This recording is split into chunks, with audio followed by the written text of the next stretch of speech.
Ia whakamanuia pēr lea tua I lo tō waso whaapitoa tina Tina umalava Samoa I lalolami atoa Manuia lava lo tō waso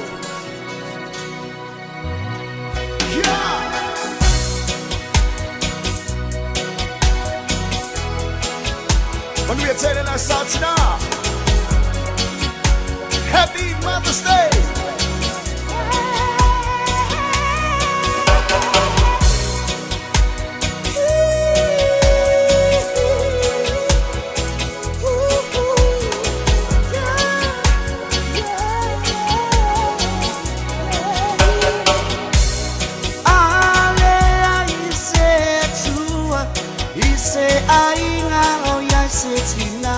Tina miolelei Mana lofa Nate au maya o upu o leola E malosi ai aina O o e tina Le sui va aia o le atua Tina o nei Wafa ai longai Le asopa akitomo Sili sili olea uma Sina aulelei ngawa Sina miolelei Sina Samoa Sina aulelei ngawa Sina miolelei Sinau Samoa Mana suai fo itina Wapa ilangi le malana Ile mapai na ngalo Ilo tawaso pa apitoa Naitina oi mauta ngase Matutonu o aina Yalo pale tua Mawa lo soiua Sina foi o mapatia I maputanga o vala Alofa anga e silo na momoli mo o Elena Sina aulelei ngawa Sina miolelei Sinau Samoa Sina aulelei ngawa Sina miolelei Sinau Samoa Sina wasili oi O te alofa ya te oi mai leta ele O lo ulo toe O lo uola oi Fatu oi, sina uma o Samoa Sina aulelei ngawa Sina miolelei, sina o Samoa Sina aulelei ngawa Sina miolelei Sinau Samoa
Los fullo minuto nei lei July fulmo le lua ile di vango la woli de la sunga fua la solimo le di basino me lua fe lua lima ma lo le soi fuma wa ma le langi mama ilo topa ia malo to malo tono New Zealand man tu mau all over Belona ma fu to ma ile pa ile sinasio le tanto tu ma lo le ono sai ma lo foi le fa ma lo si le fa uno le viasso e sia la fa longo ana de le tao le sangue ma lulu yeah esa war kama bi ke fa on foi le pe ko lo mari e condition no lo monta e po lo la po la ta vale fo ya ma lo Problema volevano pesce tuoi vai a tanto plankek vai fa le lei anche con plankek a fine valu mai level Australia lo wala church fu lo na te van o lono winga o ma tua lo lolo ia ma pepetimo meu fili e to tonu o lo plankek e ka mo ia inga e ke le fia e ave lo plankek fa la ia ma be se io ia in vai io tu selle ia o tanto tino ia ma plan kiki foi e fia o foi plan kiki ma ia ma moe i de men tau o le vai ma ma wan tu le tranga ia ti per ile jo ma tanga mai le town de la si o le foi stimuli ma wan tu o le mo tanto ma tanga le vai la sole to ona ia fo mo ma le polo kalambio la o le ma fo mo se io le tu la fa e la fiana nei ma wan tu le afo il sungalawa ya te vai ma la odanga fo ile taiao ana le la si uri me fo ia le vai ngolaso o le wata to ma futai e me se fo telenga ya titia me le tuna iva se uri le tuna se fulu ma le lua ile awoli o le so ya o le wata to ye fo ina wa los fulu ma le family to te ile se fulu ma le lua o le wa mai a tu wai ia to mo fainga le tato au le manu sa mo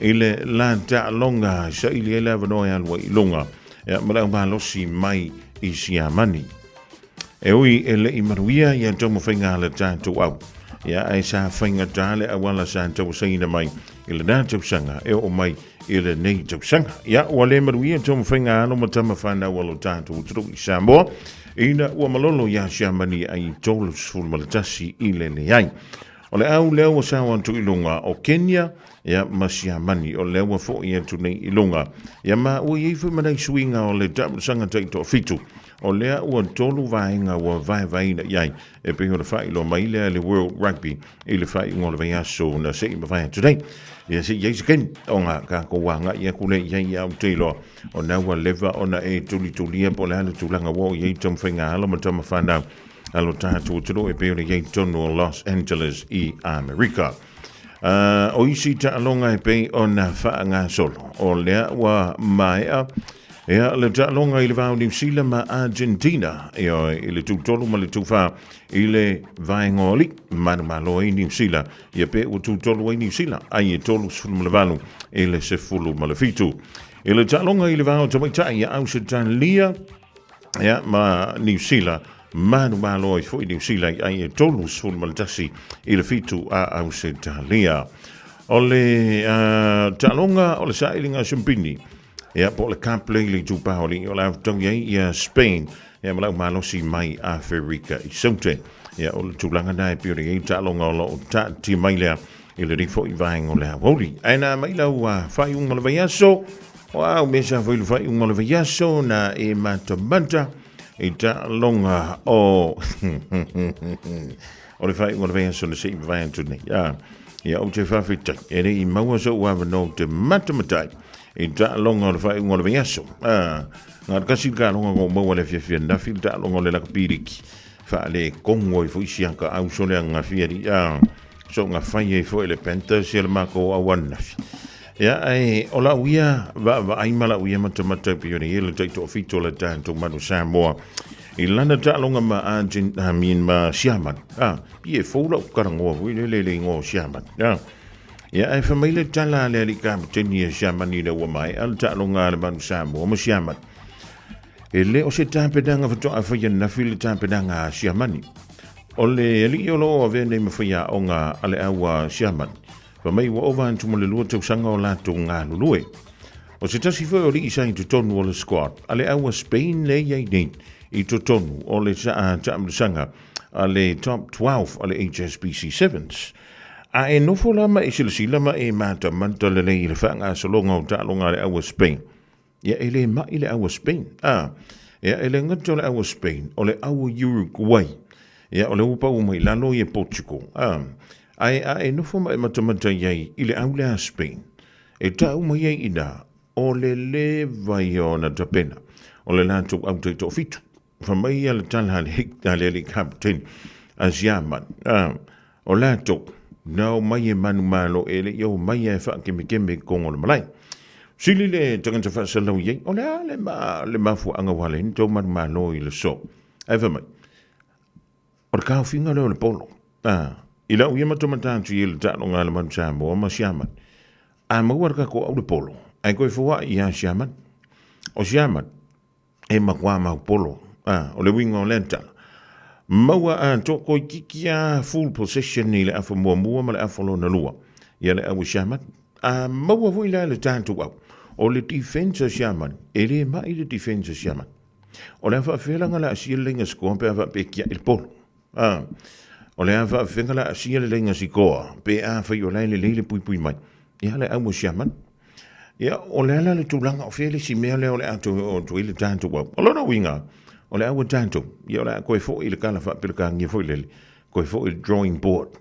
O longa winga. O le atoe fo i tātu. Ia toe sa ili mai. Toe tā wasa mai fo i. Ia le ngā su o le tai au. I seisi a vanoa. E mawhai o na toe alu i lunga. Ia le tātu au. Ia. Whamalo antu le tāpu inga ia sa moa. Ia whamalo fo le sunga le liwhinga. O ngā ma le pulenga le tātu au. Ia mi se alo ma tama whanau o le tātu o turu. Ia le santa wina le tau au mafu. Whunga ia se ala baka kui i kua. Ia a whaifa o lai ni manuanga. I ni tūlanga whaale tonu o le tāpenanga o le tino ma le mafu whau na ialo le anturu. Ia le ngā meia. Ia ka kele mai loa koe ka kui i kua. Le mea o rau tupu tonu. Ia e manuia le toe hanga i mai i whanua i Samoa. I le mai ai o le tamwhinga i dai Los Angeles. I le whai unga o le nei fo i a Vayaso. Ia o tātou tālonga. Ia masalo nantala noa tuelef talenga i antitia. I se teimi o la uli. Nei e fuskimi ka koe fo i a kuia. Ia e nangaro e lua au. O le ngā double passa whale whai unga le Vayaso. O zanga walu lalo ke la skike o fiafi. Ara o fo i mai lungangi. Ma kwa i mafia ana o le fiafi ma o whangongo. Lua o passa whale whai whai unga. Ia o le Vayaso na si mawhai tira. Ia, ai mā nore on sa. Ia, la sa ko fo le lancha singa a inga ke kausami.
se whakamali da o sina pilongo vi le rivainga la holi le pese wa whai o ina moli bang wha maoni.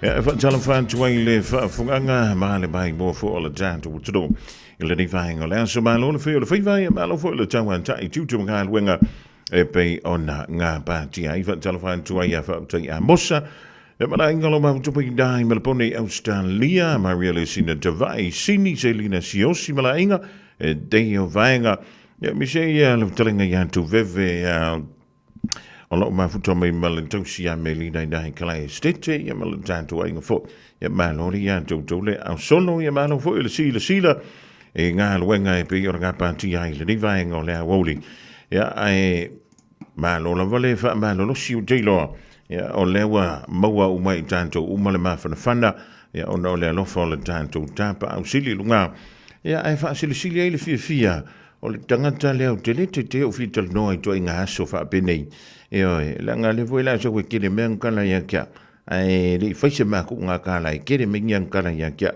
e ngi fo i vaenga le woli ya fia nga va tala van tu le talenga la usionga le pepe ya o le tu mo ndanga na ale ti ang marketing for before le DJ sound ya anto ai ma le tanto pepe tala o lo o le talo fa vangcha ma lo so fu ya ma le rangi ma fi mai makala mai au mai ke wa e fia e faiole o la hani moon ya ai ko ma lo ma au ri ya le pepe ma lo so fu fa felo ya tu e la ustelenga fonga mua ya pole taita yo au ma lo se matai yo va ya tu va ve a matai ta penanga Mother's Day o fa funga lo wow ya wa ta pen le o to ingata mali leila ia yo al walva ya so ta pena ai uian fale tonu ia lau au ile lava yaso ya ai me sido na fa mo ta pena no la satina ole tulanga na pe wa ye man to le pepe le ko fi karangoa ngi singira ka pi langa le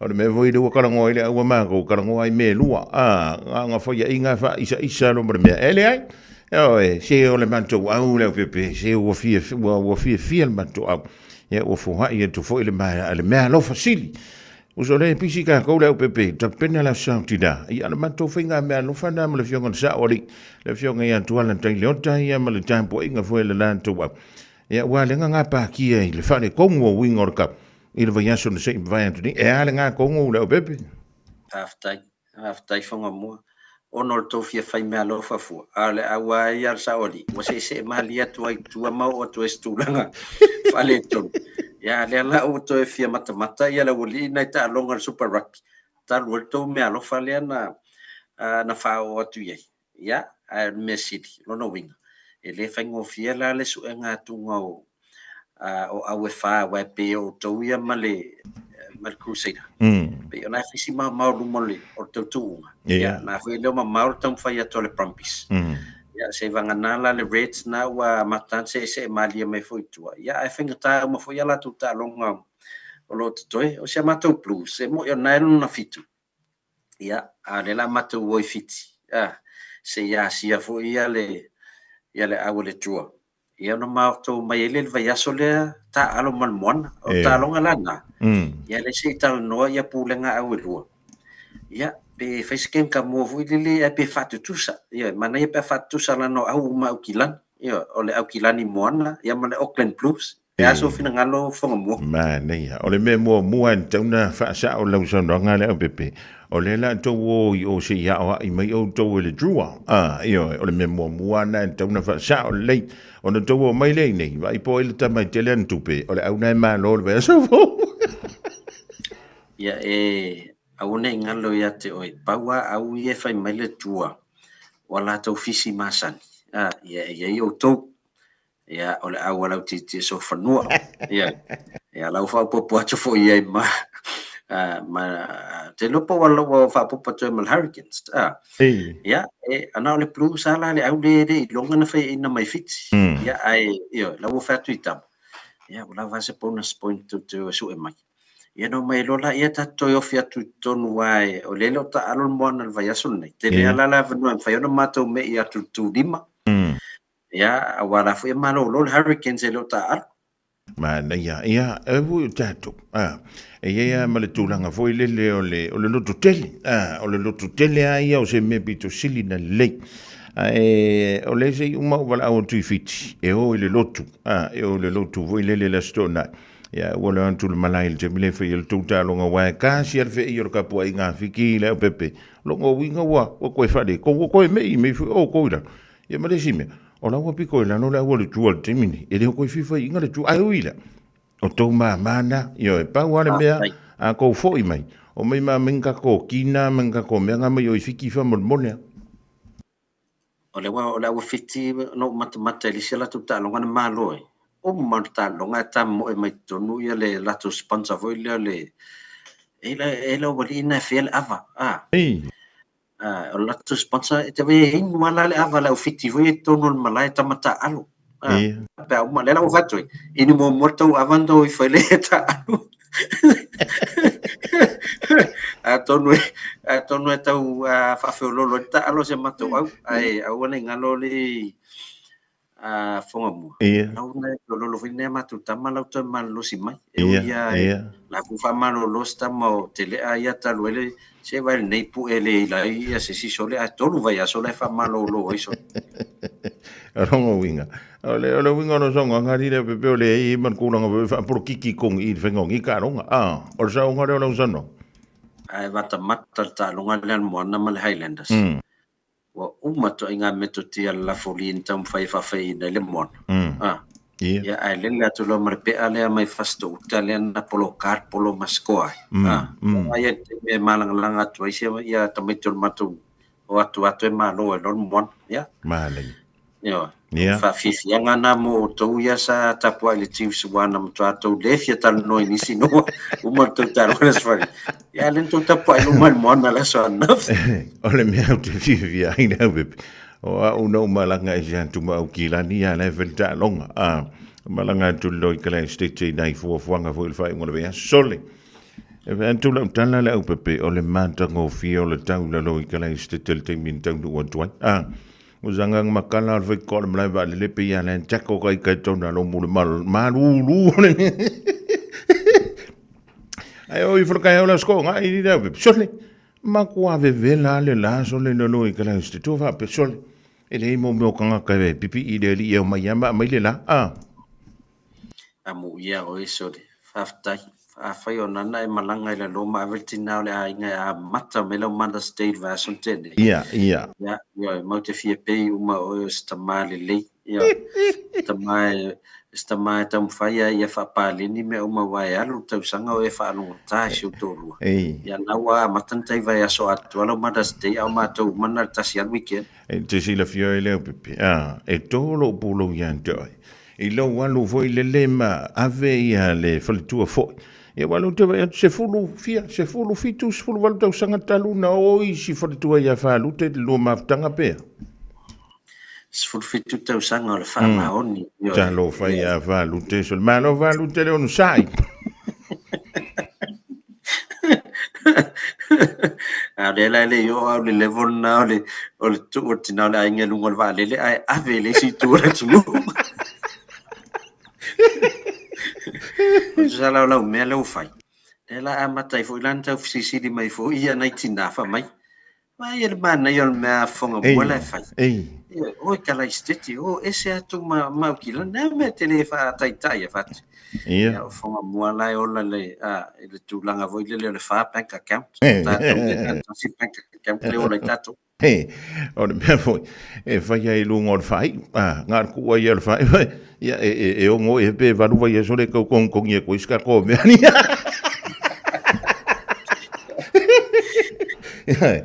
Ia, o le tala atu nā mai la loi kalai stete leo pepe e mo ia e malu ru voile. So le au te whai atu le mantanga o fia o le tau le whai ungo le whai atu se whai atu nei, o le nausu mai le tai o na nafi. Ya wafo ia sauri ngalo tu ia le mepi to silin tau. Ese le tūlanga na vai le vai ngolo vai soli ese le mele no vai. Ile dai au la sto. Na mele sto na ia dona vilo no. Su sulu ma tango fie ia le la. Ia ai o kulo makamala mala ko sioki voile. Ia na ka ke ru ko moko ofu ma fanga fanga voi wo sa ku ko ru ofu ma. Ia masalo la malu lu na ile lo.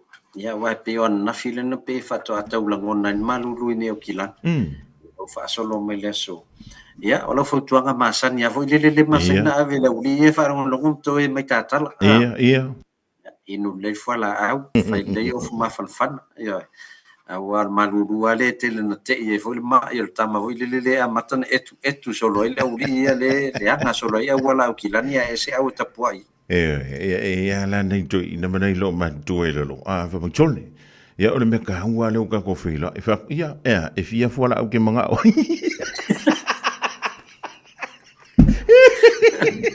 ama set ala mene ye ye ke le fa ka lo va ni me fa ma lo me e me nga fola fa kilo e le ia ko pe ku ye i longa me ka ka longa mai fa mo ia o le tātou le tal noe lau te utusina na mo i le lo i wha moe Kai, moe le sa ioi. i tō tō i Tai. le angar na fwe nga whau tau man maliu ar tau au ia Ia. tu awe lau tu tu sef so soani a wafo ia ia ta penang o le aso ia O le- le ia whapalangi le aso a war toi Ioi. po le telefoni ia tō ngam tu langa whapena Tau mana, tau mana le. Ah, o lewa fa, o le ka ukon, fa ke risiano le whaingo le asu. Ia o na mātou tēna lofa i le fionga le saori. Ia la koe a mai whaila puspi supo o la ua. Kele a mau i kāra furi kilo le marimu.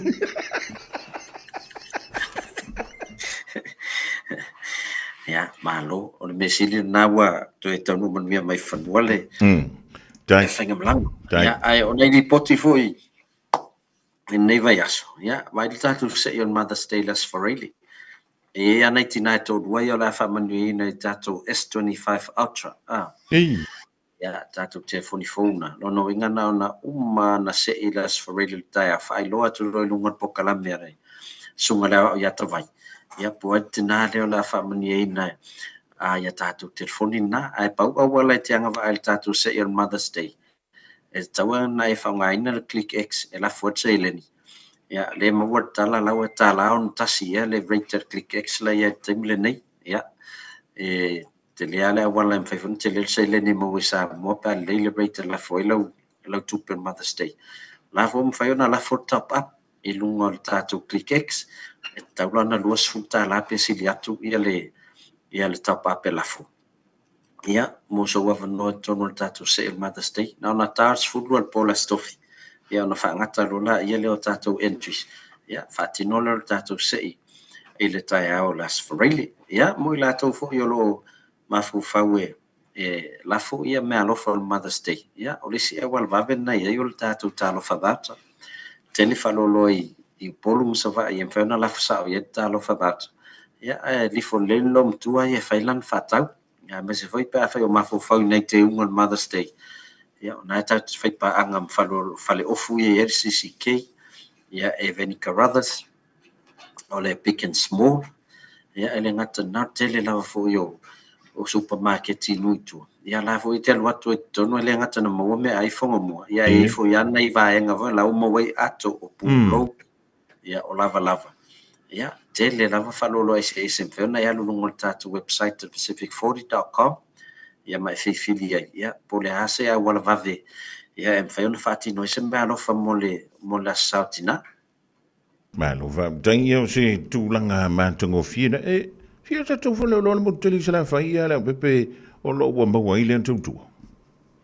o ia e sale longa ia o tatou supermarket ia na tumtumu ai na sale longa ia pe ia na aliki o tatou aliki mo loa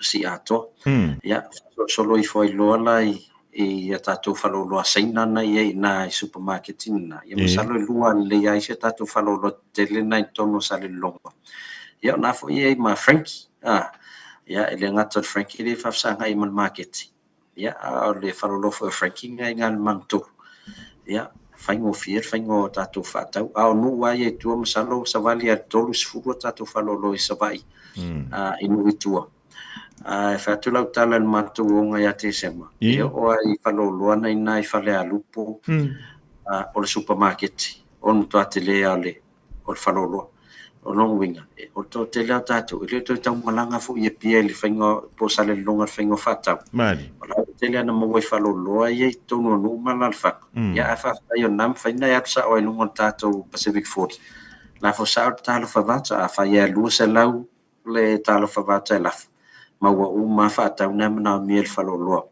ia manisia va o lo ese lo na mia foi la inga le ngatel tato cash power ia o tongi na billion vai ia le umfen fatino ma tu tato talo favata ma lo va tanga le pepe ia o le fo tanto ye le masina o le afu o le masina o mo fa mantia le wa tanto samia tu mo le fontan telefone le fa kasa ilona la mua i ma lo yo telo o le sifa ma venga le ele ngata i le tautu ala vai ala talo fa voucher ia ai e foi ma tato mtanga luenga foi o le wata pena lan tunga luenga e tautu ma yelu talenga ya tia feololo naina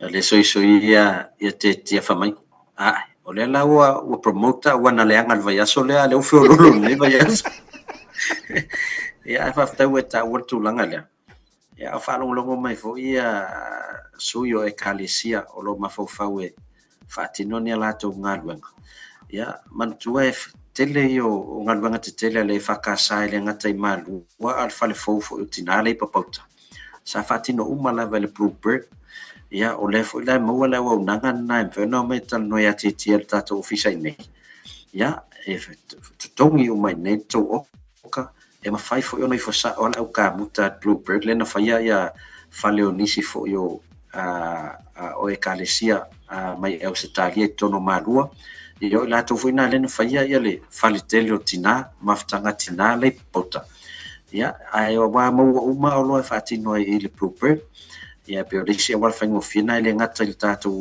e kalesia e fakasa ia i nei malua ma ia al metisi fo i manisio o e kalesia ma fo fawe faininga le ngata tele isa mo ia tele to tatinga ina la foto pe o le faina tongi uma New Zealand ia faina arrange to my matom fatata no ia ila to ka muta main sini en fauna la to fatino ina ngalwenga tele ia mo le faingo fia lava fonga mo malo va tangi le pepe ia ni te wi si vanga ta we te fia sound no ia le vanga la wo li wo te lo na wa le na tali mai le fionga ia to le pai ia wo fia inu na fala o nga le fa ia ko lunch mo le fionga ia pista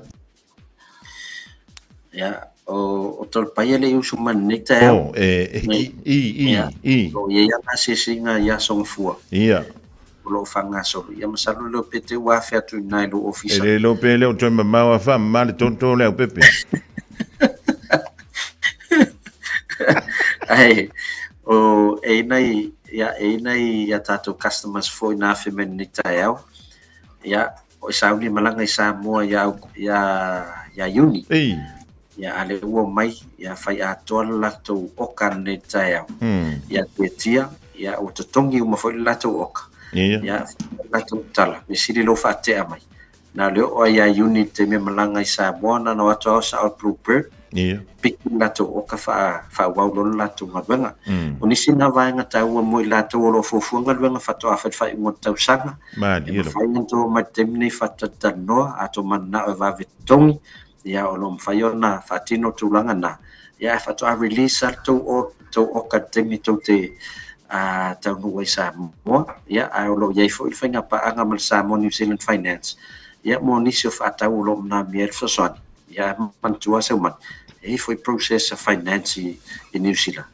ta ona e follow ia pe nai lo la ia le petalia la sanga pele ai ia e pe la fo fa ta ngo ta valem tulang fa pena ia a fa le tonu ata to record matulanga ai al mesidi o tato officer sa New Zealand Finance ia o tangata sa mo fo mal mala to ia wala ise se fo fa yona so sonia twai e fa ta tele le se manu mole tai tata nonga o le fielo o fele tutte malanga i le nei vai aso pe tutte ta alo i to malai ele tamil sanga a le te on sei mai si o ko va ia kulunga ia nga ma ko u maroka longa nga wa finga wenga fa ma on me le to fi matoma ele ko mangongi ka longa le songa fuare ya alo ke ka wa ia kulunga i fa on sai mai ma ko o lo ko i sole Crusaders ele o ile ila o la lo la fai o soli le o le mariula me foi la no ri le pepe e le ai o le la o fo ma ko fai ngor be asungi ma ke fai mea lo fai le wari e le ro ba wale me ngi ke fa ka mala la ko malai ya ma ko o le celebration o le South Iri ka u ki me yo ka lo ngai ma ko pe o le South Ina le pepe Yo, ato folo a hoi le mea moana le na whai na watu e la lofa lau moli loa. Ia nasa atu wha ia, yo. Ia, manuia le alo atu le tau tālonga. O te vai atu e tau whawai vai au le te vai atu le mano sintoa. A wai ke pole wai, o le menga le ele lua o a o ki mai desi ala a le ka wapaka ku iris. Ia, manuia la singa o whenga ele, ia uli la pepe tātu whilo, pēo. Ia, alo vatu, manuia aso. Zoi voia, ioi. Le angar ka kaso le ri e se le makua whaafika uli lo o langa o kakarngi e soa whaiale au pepeso le a o longa le leia e kere mingi fu yang kana ya o peha o melvai aso le ri e a le me tau o la whenau vai atu la whenau whaapele so le tua ia whaluti ia o sifuru fitu tau sanga o ki ngā inga si lo makua ia le au pepe Ioi, e se ane me me le fongo i se fo le mena e pui aka mai 24 hours a day, 7 days a week. Radio Samoa streaming live on www.radiosamoa.co.nz.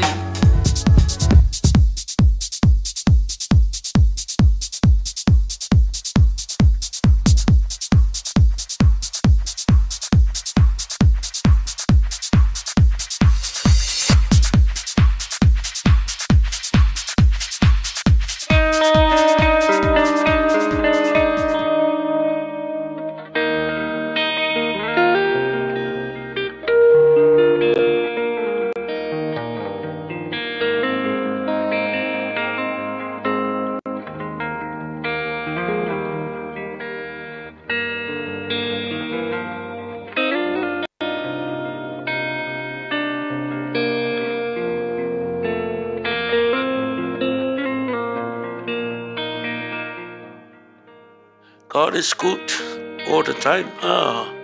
God is great every day. Ia le tua.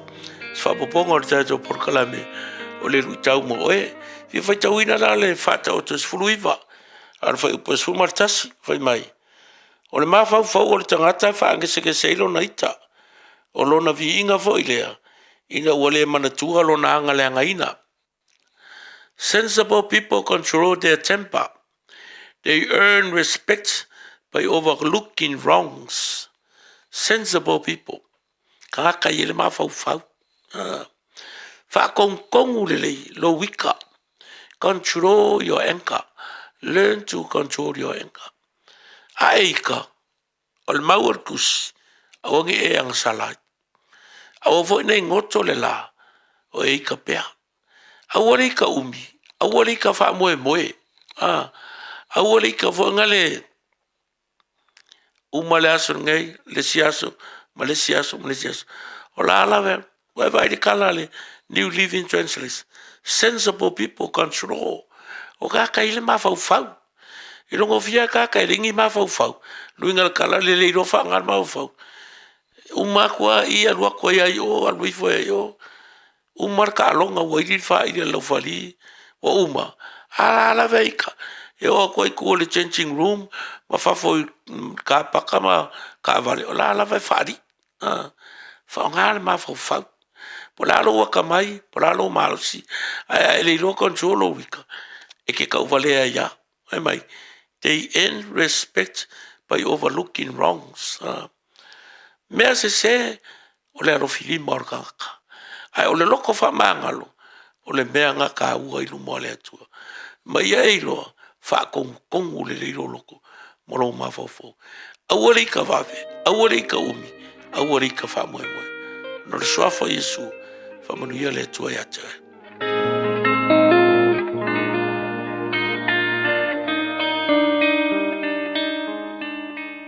Whaafetai le atua le na tato tupuai. Ina wana alofa fua. Whaafetai le atua le na tato tupuai.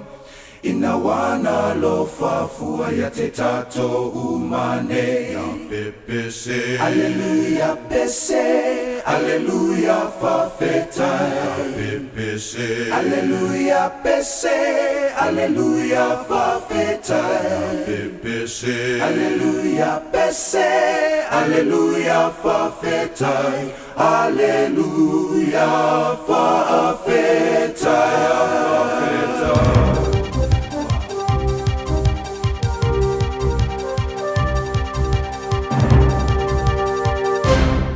E whatala whātua se whapoponga le nei a tātou tala fau mai lo Radio Samoa.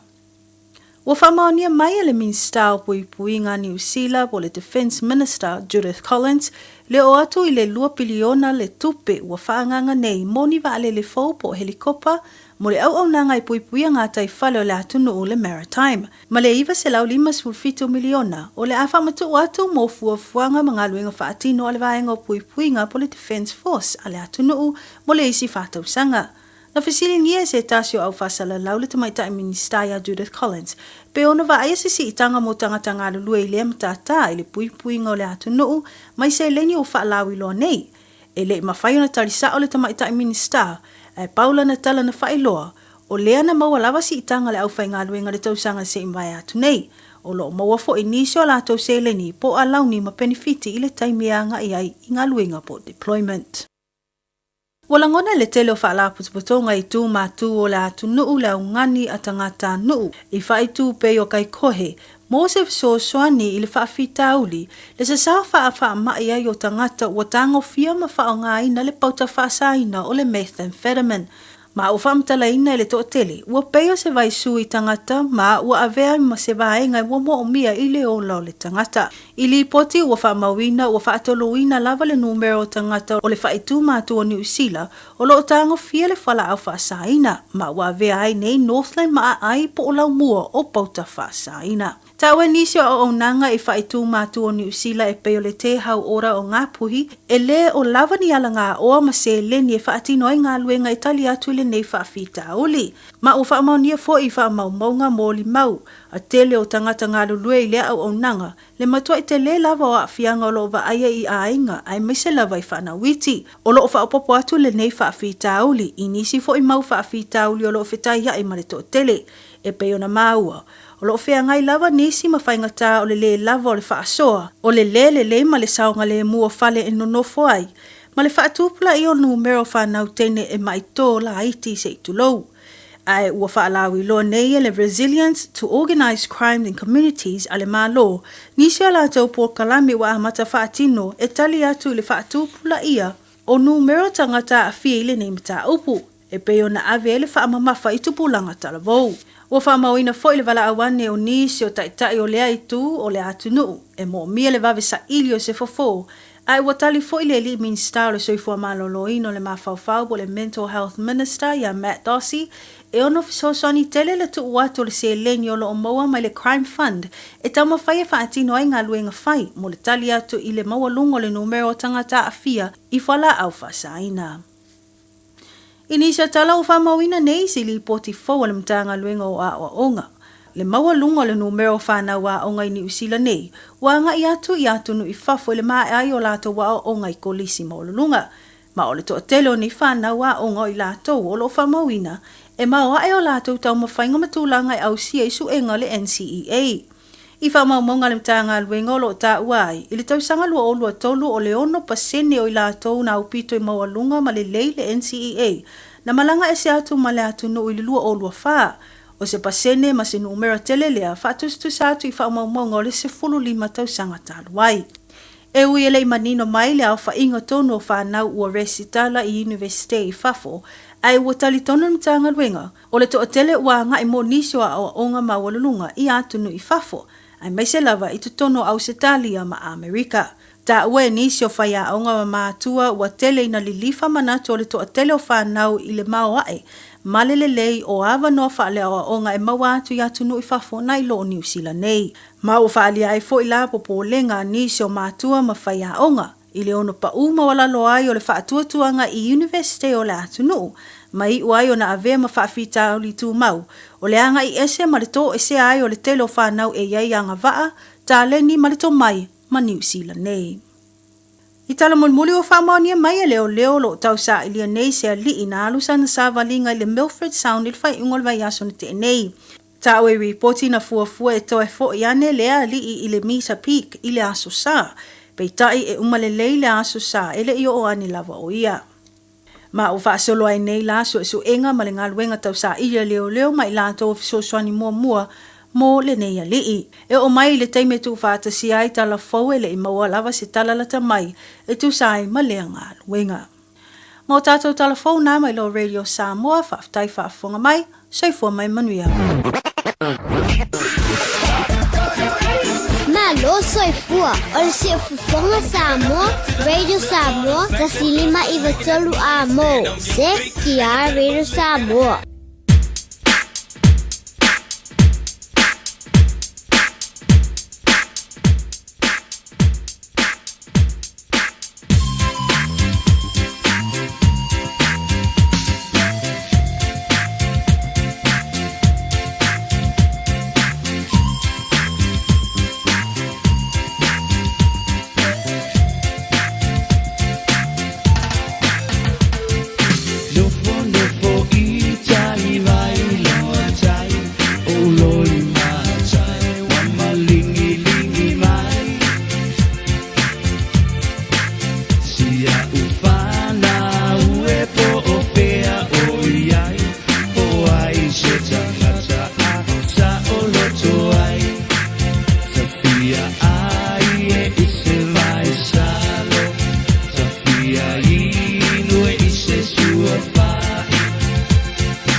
fiakana mai le about vai le divai ngola woli ina o se fulu mala jasi biru tu tene link to la e jasi from te tu le fiakana ya lo yeli Aisha Hooch Monta to tala e pe fa funga ji le divai ngola so lan tu awudantu e be tale lua ila woli den yo le was fu jasi biru tu te ai le jasi vi vilanga ngola wa mo le tanto filo inga mala telanga ya tongisia Pio Wilson no le to mala nanga le mega cash Ila lusa lau Cavendish Drive e Manukau va talavantu hila nganga ma la lo lau talanga tungsia ba lo fa yo fa fa te fo mo le manantu mai ya mantou ya etele ya fio antu lo ma lo ja so le riva yaso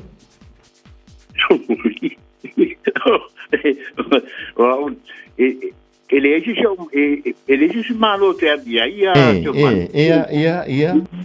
malo la va te ro Ole si malo le tau no ele ngol pirima.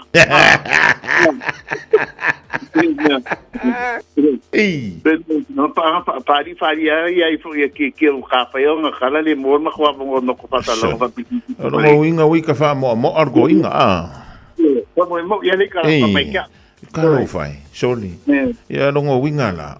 O ngai fia ki speaker apu foi le fo wili ya ngrenga ya ki ya. Ia que não se me fazia aquilo. Bem, que se me mapoi poi. Ia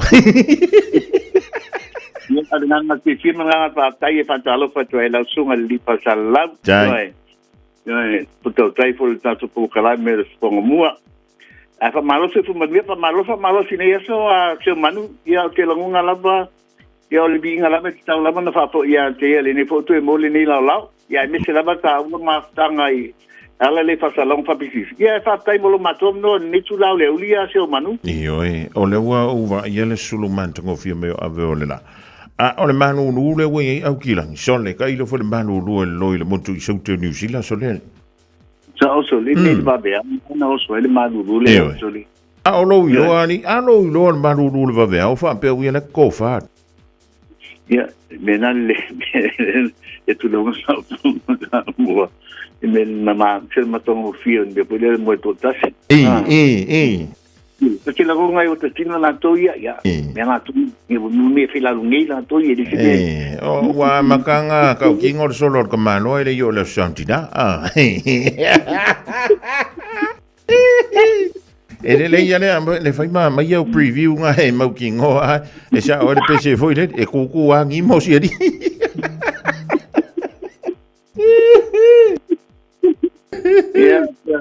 Ya, me ale awala mani ulo mani sisi atina. Ia.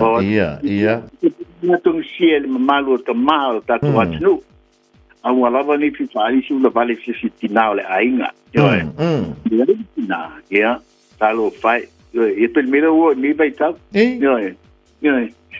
E je me ocupo ya con isi mo mi se so.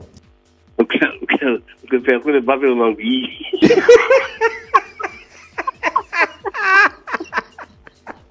Ele não também. Ia. Lo que vai ku wai o Carlos sanga ia fai ai ia so uma. Ai o ia se so songo e mo mi ngi vai ka wa le usa manuru. Ia, ele mo so. Então no meio foi tão tá se do tu fai do mako tim. Ya no ngo winga e ka umenga e kiri ya lu e le lo kwa ngafi de par la o ma fo fo.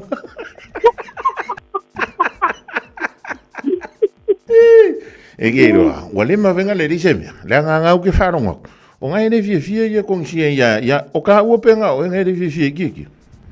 Da ilu se ki se ma o pa. Le veo con male malula ko bien. Oi ka lo fai. Ako ko va te carie. O bebê falia e papela. Ia te lindo. Ia te lindo. Foi mo do male, tu fonga sa moto se lima e todo a molhaço. Eu chaço.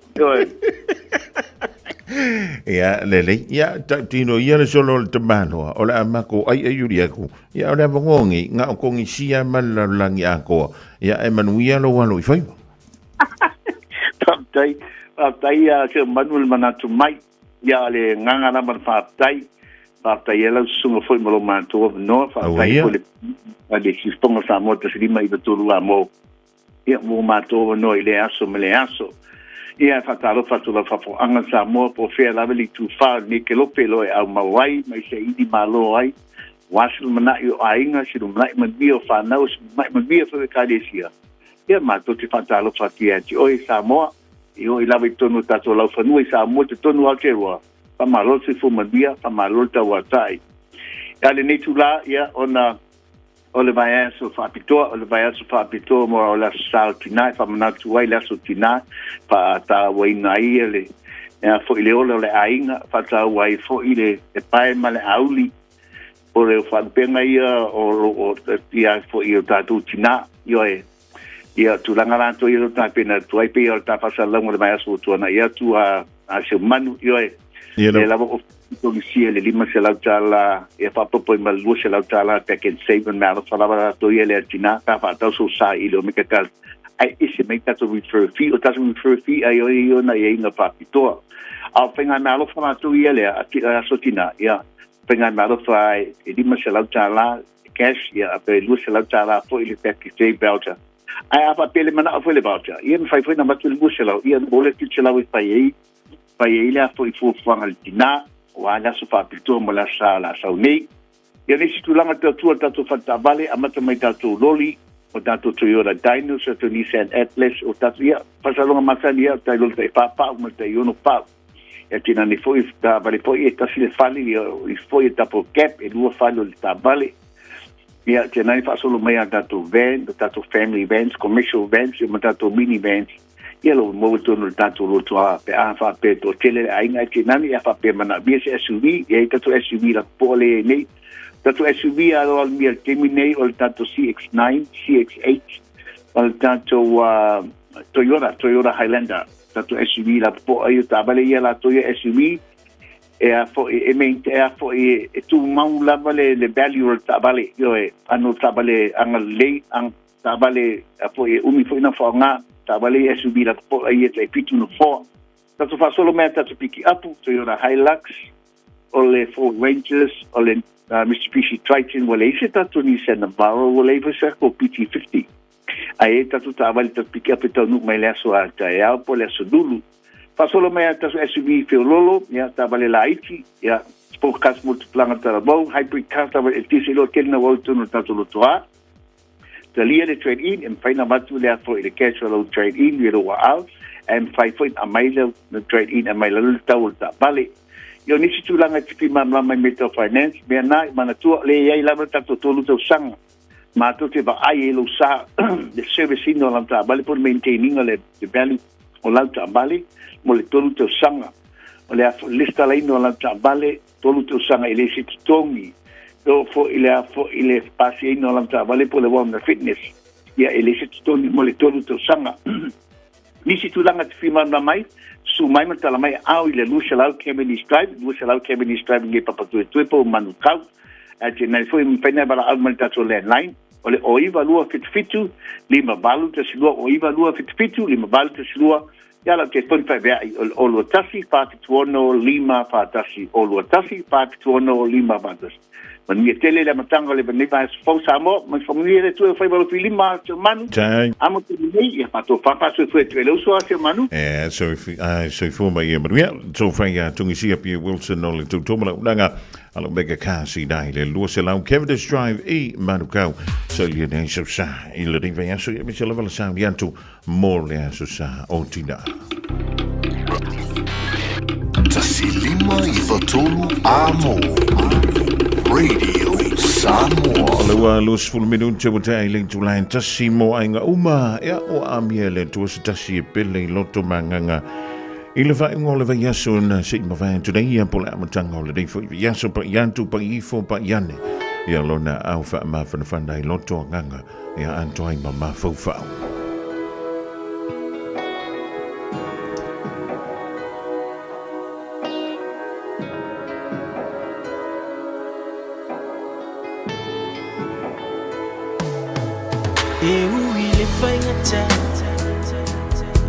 Vei o se sala a se pangota tu fesilia i pe aisea le o ti o se tui na tinga la urupe pe ua leo ua mafuli le la am safa apaolo le pale ua le so mo tu le fa aso ai pule lava o ele a tu moto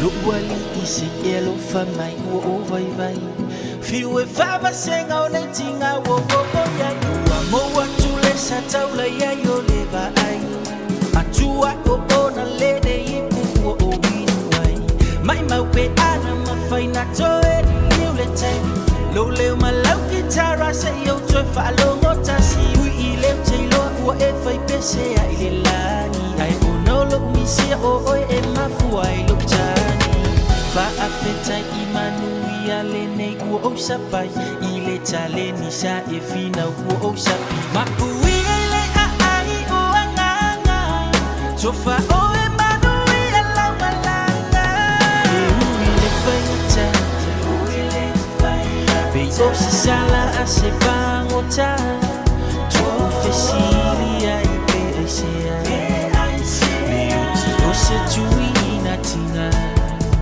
la ulupe ua leo ua mafuli le la am safa apao le pale ua le so mo tu le fa aso ai pule lava o ele a tu boto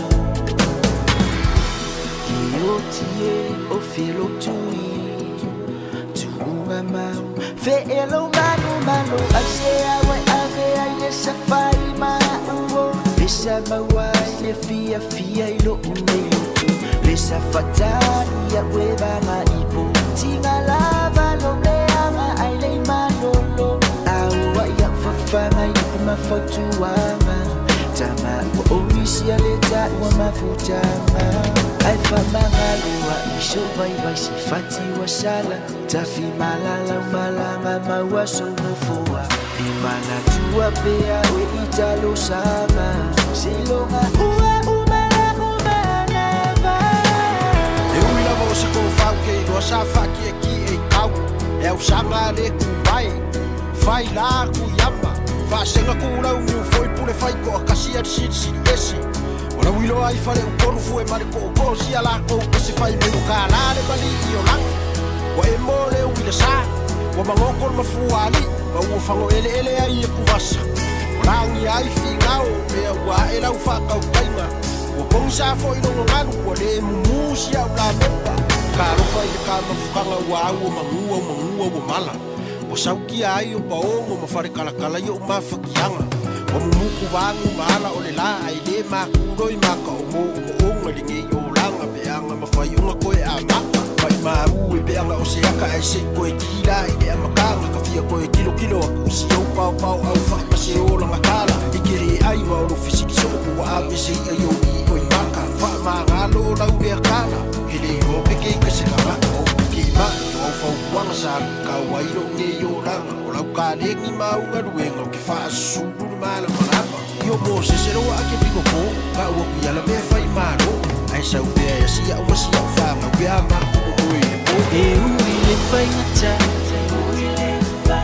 be o se sala a se pangota tu fesili ai pe se le o ti o se tui na tinga la ulupe ua leo ua mafuli le la am safa apao le pale ua le so mo tu le fa aso ai pule lava o ele a tu boto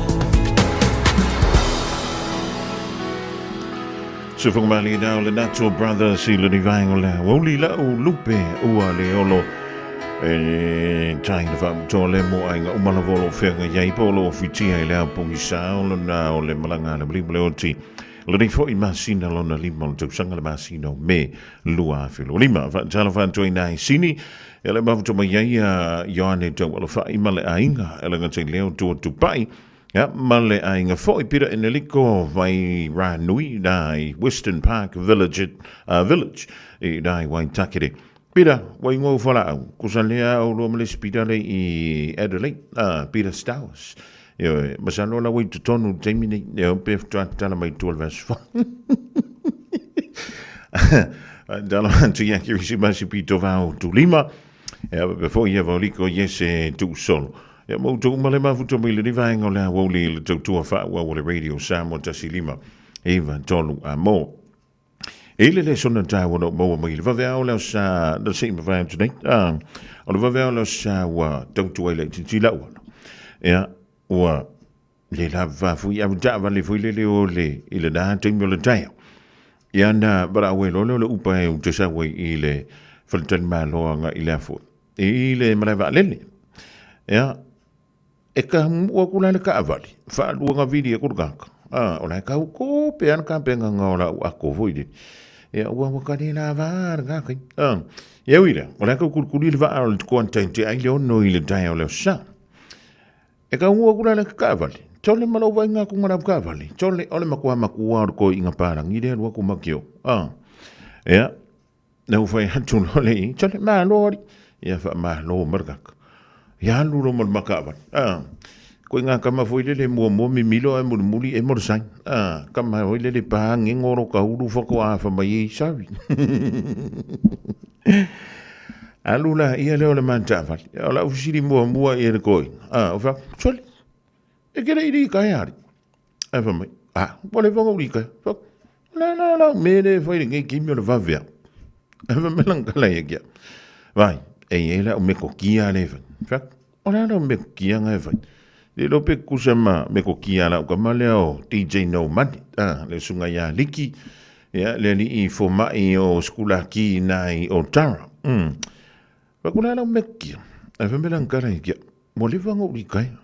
O ala ele me ke makai kupe i va vea. E fa me lang tala ia. O au ke fai ngā luenga i le sama. Ai o le winter. Ona o waru ese lo le manisila. Me ana kon. Mai. O ke fai ngā luenga mana malo sila vai tau o le mawhana whana. I te tonu o New Zealand nai kala stete. Ai o lo la le vai tau le tau maluru. O waru ese lo manisila. Sole. Ese lo maka poko men. O fea lang ia kong o wae oi. Mai. O kile o kong o le Pacific. Ai fai ki o mela ko inga. Famai. Makwale fia ai fiki.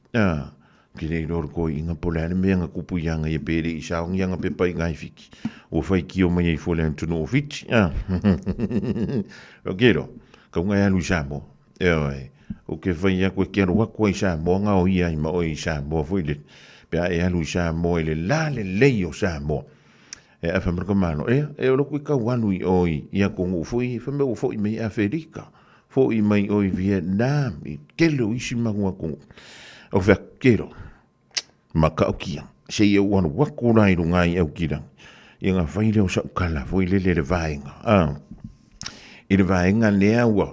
Whako aka i ongos furu rima ma le awhaka usanga. Ia o ngā ufa mai wa makua ki ngā inga.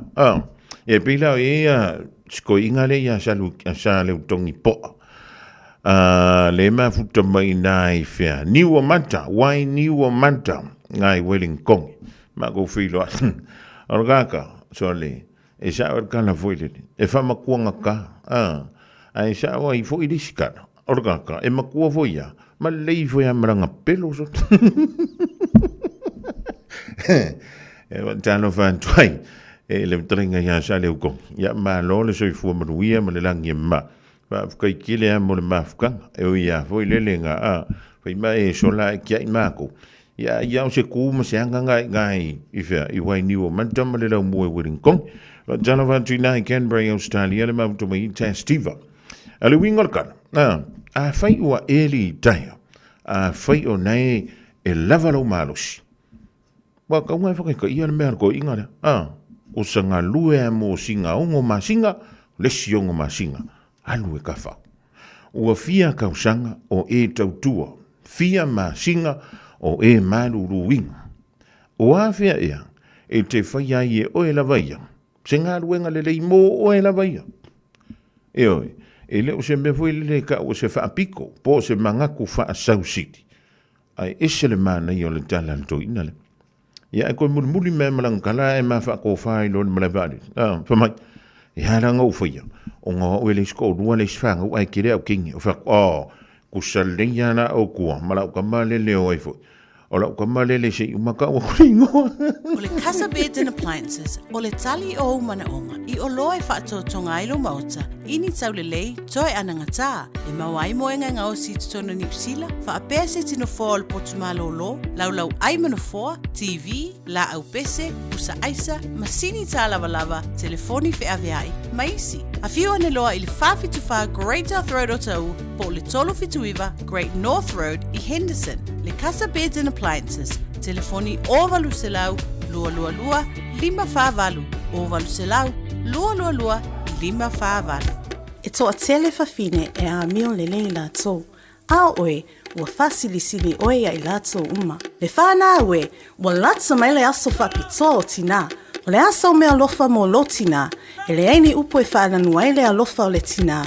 O le pae ma le auli o se a inga. E sili lona tau I pēnina. O le tau vanga le Radio Samoa mo le nei tau sanga. E sa o le lei mam. Tamaiti, po e mai se video a mam a o ia fautua I le tupulanga.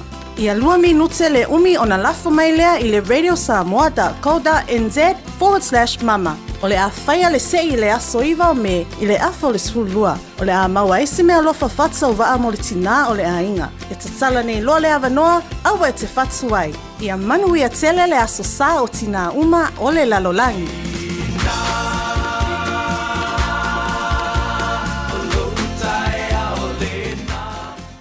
Mana mie oe po se isi lo a inga se fisoso ani tau fe malanga inga mo New Zealand. I mata au po pe o le vaita mai no whanau po ngā luenga. A whai o lau tali o le ioe, wala au loa Ken Ferniho o le Fern Immigration Services. E iaila na laisene, ma ua silia ma le se 15 tau sanga o lana tau tua. E toa tele tangata o fisoso ani iai Ken, I mata au po tau fe malanga inga. E au fia ai mata au puna o atu le tribunal, pa apili le minister. Tanga iane le mata o Facebook, ma le upenga te whailangi I moli mau. Mo nisi whamtalanga, wala au mai le Fern Immigration Services, ma tala noa ia Luisa, I le oiva, lua ono lua, tolu lua lima tolu, lua ono lua, tolu lua lima tolu, po le o lua tasi, tasi lima tasi, o lima. Radio Samoa. Taslima iwa tolu, amo.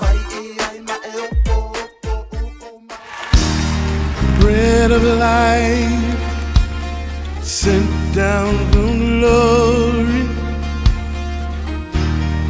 Many things you were on earth, a holy king, a carpenter, but you are the living word. Say it now. Come on.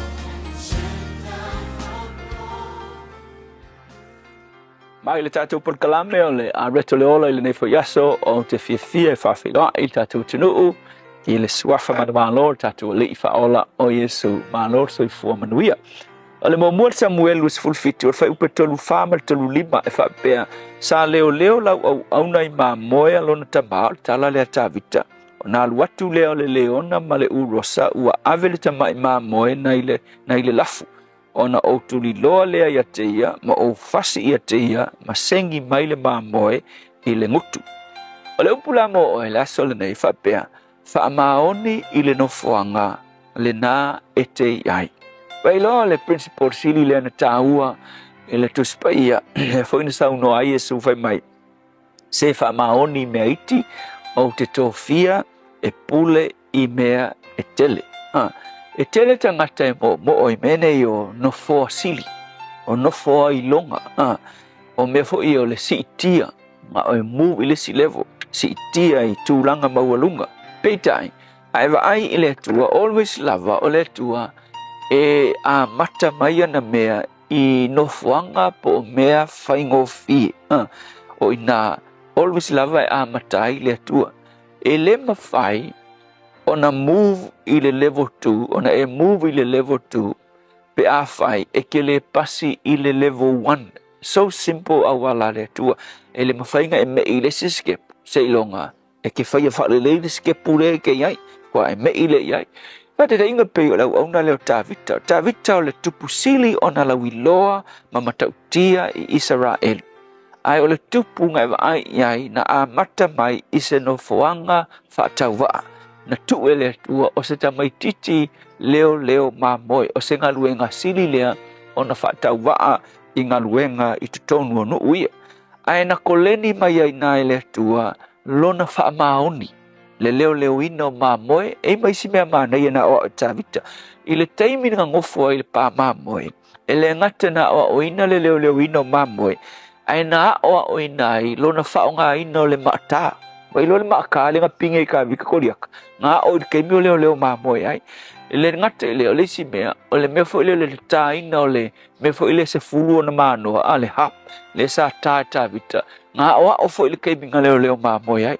Ai eva ai le whaia ina o tāwita, ngā ui mai le mea ngā, o le maata, ma le nā peni. Awai ke wa ai, ina ua seki ka wika I le tāinga o le tāinga o le nā peli. Ona wala au le saulo le tupo Israel, se tangata I longa Israel. E mangkua Israel wa 4 miliona tangata. E loa ka le mele.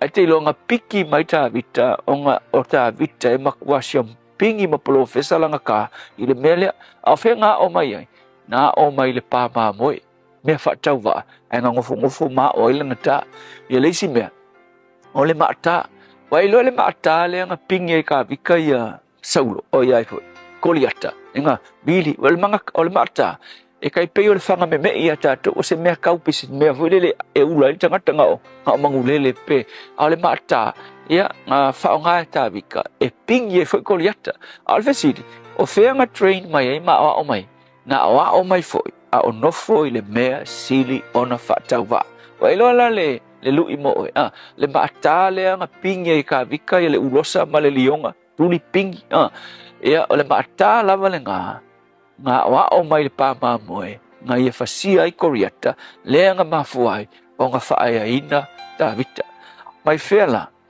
mai le loa o na wha maongi I le taimi sa ngofo ai I le mea whaatawa. So le lui la mo oe. Wa ai oe ngai te ua e fia wa wekale me kulingi po le mea wha le hap. Ai e ke le o seki le mea ngai a oai. Kei mire ki ngofo I le mea whaatawa. A o le leile tanga o le hap. A whai o e ngofo I le mea whaatawa e fo I le mafuanga. E a oai le maka. A wa o le maata ma le mele le se fulu o na manoa. O mea ia na tu ele atua e a ole le tāwita I lona taimi whaatau wa. Le ala me ngō ia, whao ngā hinga ele atua muli ane ma whaaya ina tāwita. So le upula mo oi, o le ale tūlanga o e iai, wha maoni ai ina, le ase mea whaakau wa o e whaia, whai ma le wha maongi, a whai o le maaka, a ole le, a whai o le playing o le hap, a ole le, a wa o le taimi whaakau wa lea, e si tia o ele atua I le taimi muli, whao ngā ina mea whaatau wa, sa e iai I lo pāma moe. E le atua, whawhitai, tia o ina I mātou le ai lava se tase whaia ina, e au noa ma le iai le pāma moe, a o ina I le mānoa se fulu, le mekulini se fulu o na mānoa, a o ina I le maata, mea ia, ta pena I mātou, I taimi whaatau wa, ai whai ma whaia ina o I mātou, whawhitai Yesu, Amen.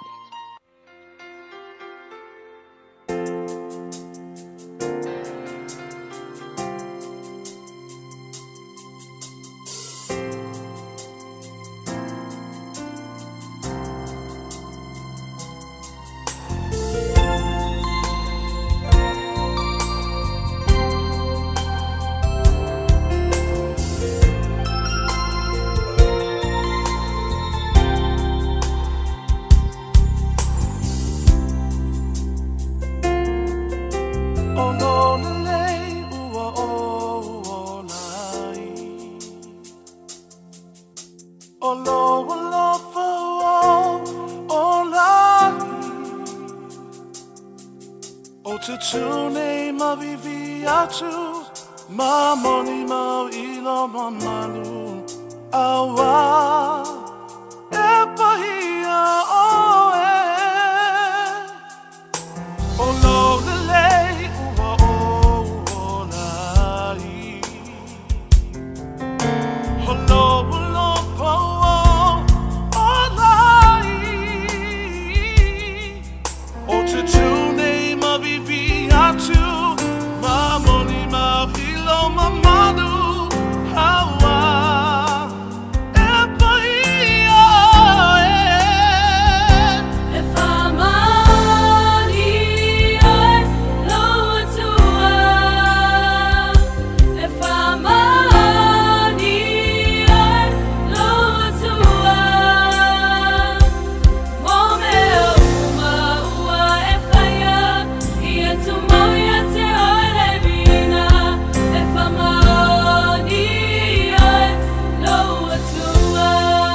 So whakamali na le alofa tu Noah Lion o Judah Worship Team e whaamahoni oe.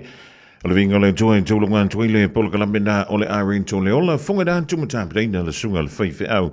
Ia Pastor Lafa le kopa o le Assembly of God I lano I le motu tele sa la whai o la to musisi o le whaapoponga. I le aso a tāpe a tātu wori e lo na lofa ma lo nanga le lei. O le wan toi sfulima ma la famidu ton tala o le tulai lua tala lua o tala I vai whanua e pe o le sa e whaafonga ye le tulai tasi mai ya leo lua i li Aisha Hooch. Wan tala whan tuai leo nangalea le Artwork New Zealand le mawtoba i le sunga ya Sam Tufunga I Sera ma le lanto o whainga. Wenga Tess Tiva ma le ingai nai Canberra au Sitalia Ioane tau a lo whai mai sini e mautu malava le mautu le divango le wuli le uso ya Afriko malana kama o meis le ngā lulu e mai dai no offshore ia e tau wha ngā le fua vai wha sao le ngā ma ngoa e kia o si sipa le ku inga o ngā na pampa ia o ngā le pasia leo ka ko ngā rua Talofa Samoa, o Ateshna Ryan, o le Licensed Immigration Advisor mo le Auckland South Immigration Consultants. E visosoani mo so se tu ai ngā visa e malanga mai e New Zealand po Australia. Telefoni mai nei loa I le o valu o tasi o no valu wha fitulua. Po le olua tasi o no valu fitulua tolu o. O fia maua sau ta avale po sau piki apu. Ai tongi ta I vaiaso, lua vaiaso, pe ta I masina. O le sleek cars o le a maua ai le fisosoani. Ua ta pena le au whainga ruenga a le sleek cars mo oe malo a inga. Aua e te popole I se mea I tasi. Te tala fitu aso, mai le sifulu I le tai au, angai le afo le ono le afiafi. Tele la lai au kilani I saute, vili mai loa I le o lua tasi wha, fitu lua selau. Po le o lua o, wha lima, tasi lima tasi. Oceania Career Academy, Sauni! Kako o e kaule kaua, he whai ana whai. Wafte lumagai maguia.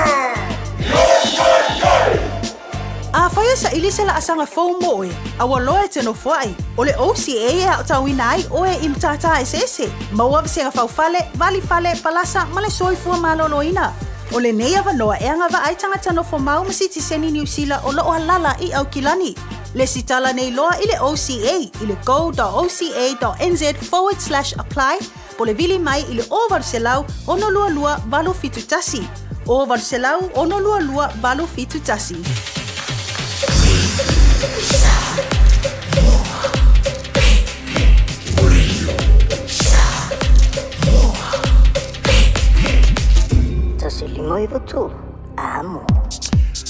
O nisi reo tātou whaasilanga leo tonu mai lau fiso le tātou wala leo le rei fo I vaengo le hawoli le I whaengo wina tātou musika ia pari se fo polo kalame o lo o sauni bai ile ne ia sa fua wala tautu ina o lo tau pa ia malo tau malu e pe o le basi dia ile tātou whaasilanga mua o le whaasilanga le nei o le tusi o le wao filifili ma le tusi o le songa Uri ngalo sa lo minga o le tusi o le songa fantasi ma le lo minga o le vau filifili e ma wai fa pengo Samoa I se sifo tutuila ma manua o nisi o tala tu o Samoa o ala ngā opu o le matafa i o le matai.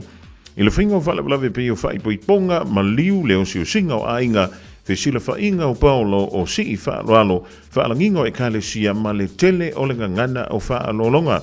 E na o le fitu se fulu tala le tau, na o le official radio Samoa I le tolu pa tolu o no Hobel Avenue Marukau e maua tuai sau lo minga.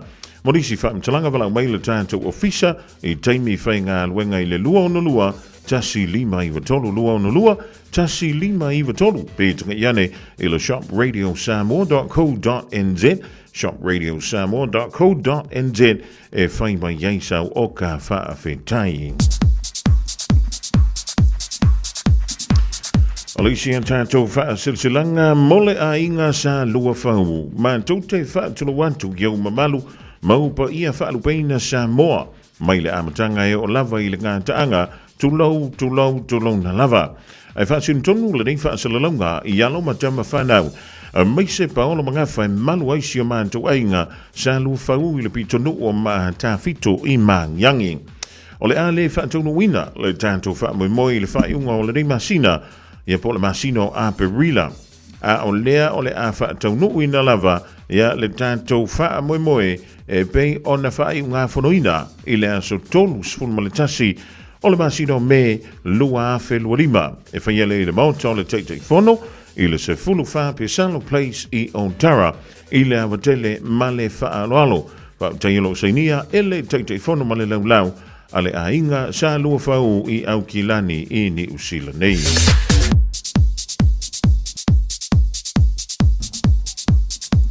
O le isi a tātou whaasilasilanga Mother's Day Disco is back.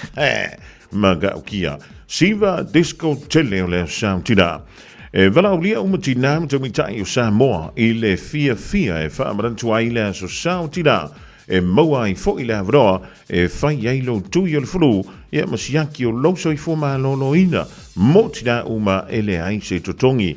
O le ai whailonga mo le la e mātango fie o le siva au le lei, ia marei me alofa mo tina, o le tauvanga siva, pese ma tauloto, ma le abroa e te savali whaakuini ai I longa o le kāpeta mumu.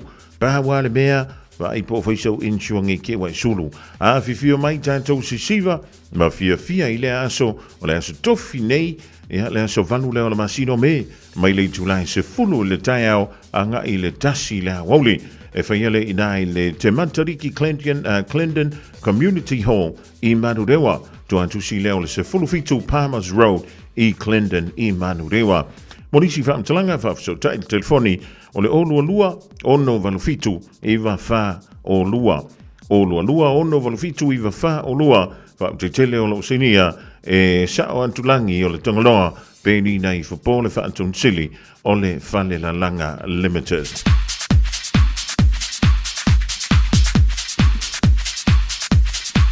Ma le tātou whaasilisilanga muli lewa tau no o mai mo le whioanga o sāpu nawa I whale a lili. O le antou toia le la au maona la, I aupa ia sautua whawhawha Samoa, mai le tai sa masama le tui manua se ia pa ia le tai ula o na whanua. E lei se vave na te ngā whatauli mai na o tau sa mawhai ngā awa o ta oto a o se a mai vasa ua mai a o na tu ulau pua. O le rifa a silsilanga e wha asun tonu si o mātou nuu o sa punau ai whale a lili. A wale pa ia ialo whanene le mamanuolo o toto wha ma upu i le loto i whale o manu Samoa. E mai se si o mātou pitonu o piu o lo sua i le suafa whaalupea a la tai e mātutua i le nuu ma le mamalu i le pitoa ai whaapea le lauti na lau le lei. O a tasi nei nisi o ali ma whaipule o le tātou nuu sa awai le tātou mafutanga mua. O le au suia le tātou fontanga i le aso tolu sunmatasi o me i le afo le valu i le tai au e whaia le wha moe i le tuantusi o le lua fantasi Kirkbride Road i Mangele. Ma le wha moe e fia wha tau wina ia i le aso lua se fulu leo le masino fau le masino iuni lua afe lua lima. O a wha tal sanga i nai ia si o tātou nu e se fiso soani mo le fausiina o le whale a onga o alo ma whanau alo tātou nu. Wha mole mana tua mai saun tai ia mo se tātou wha malo si tino.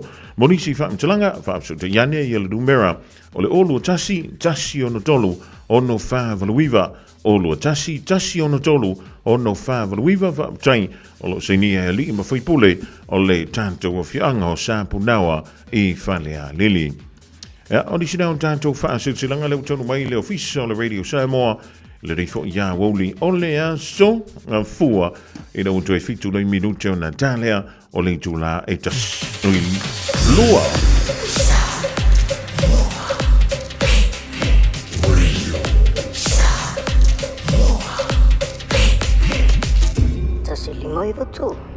O le au kama whai e wha slow ako le alor kai. E ai pitai dea.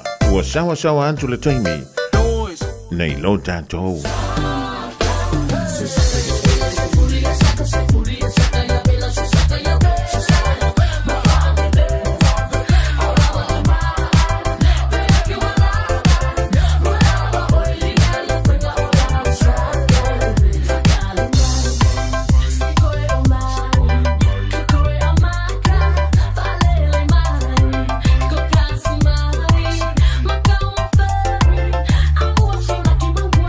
Saka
whafianga mai a DJ Noise ma DJ Dane ma tō whangameke.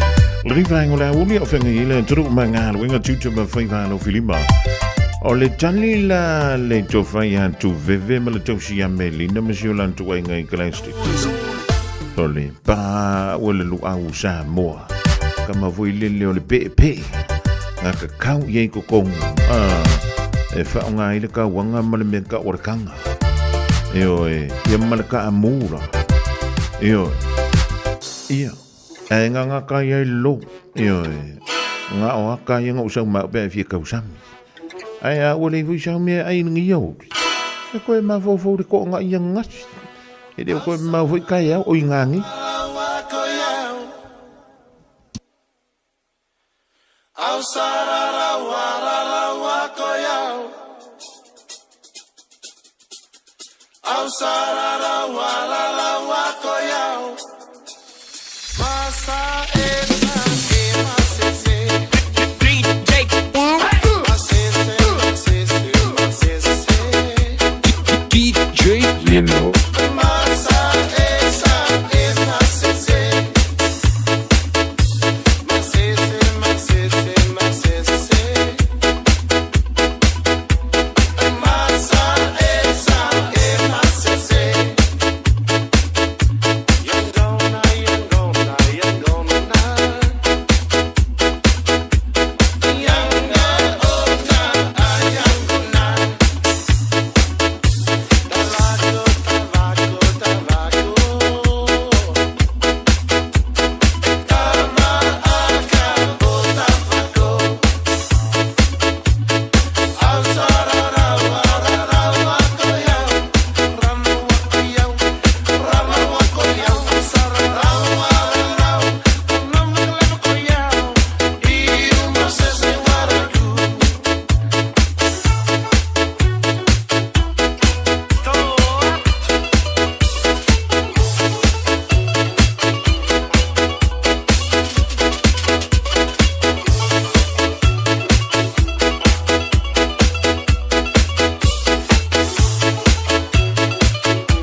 Talo fatu se fa poponga le nei tatou talafou mai lo Radio Samoa.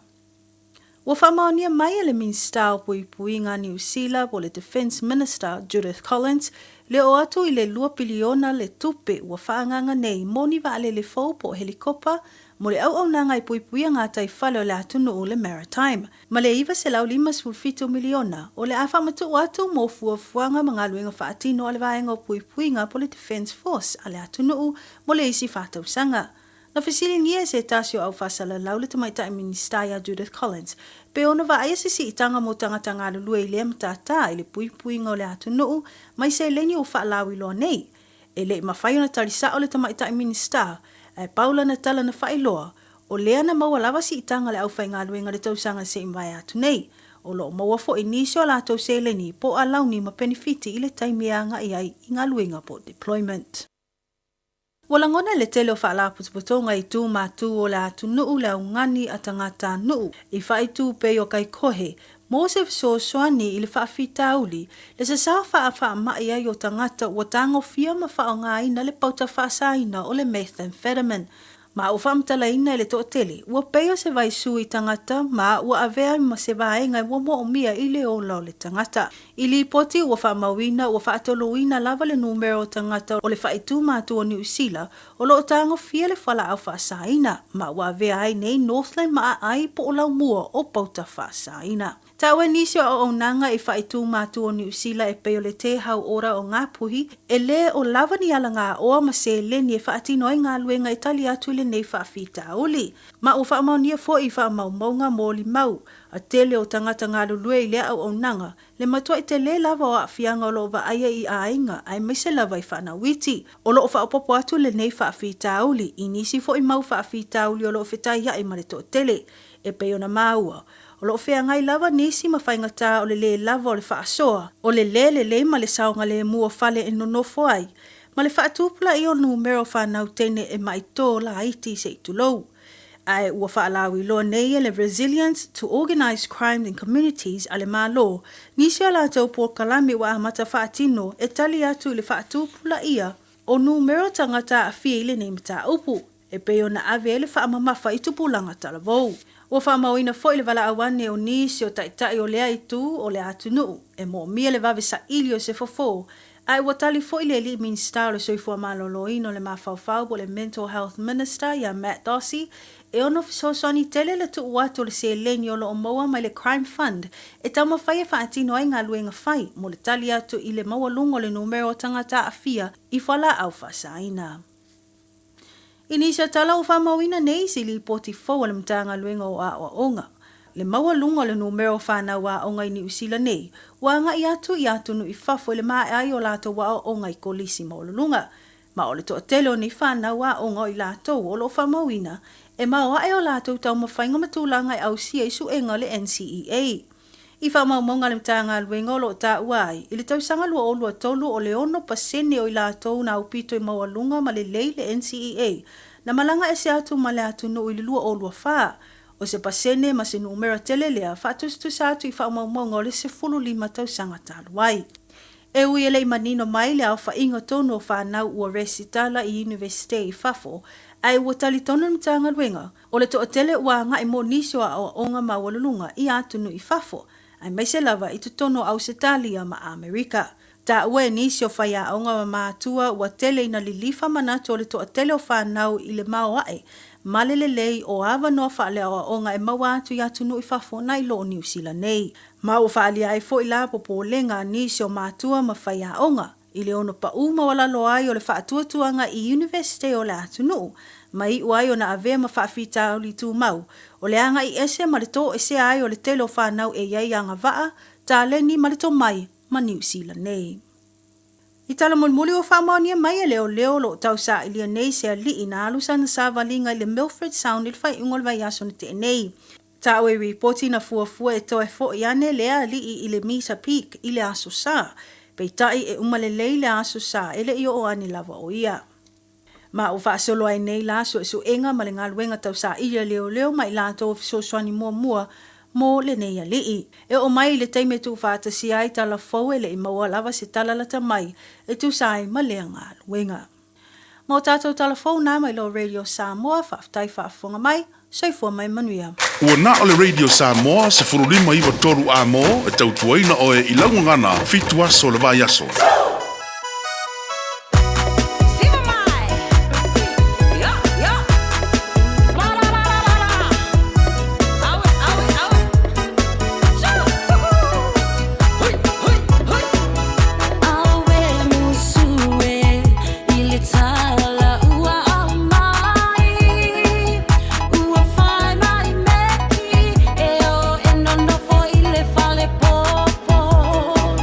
Ali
Vi fianga mai le Jamaica Robert Akari le rivango la woli o le pese wa fango ino le tupe.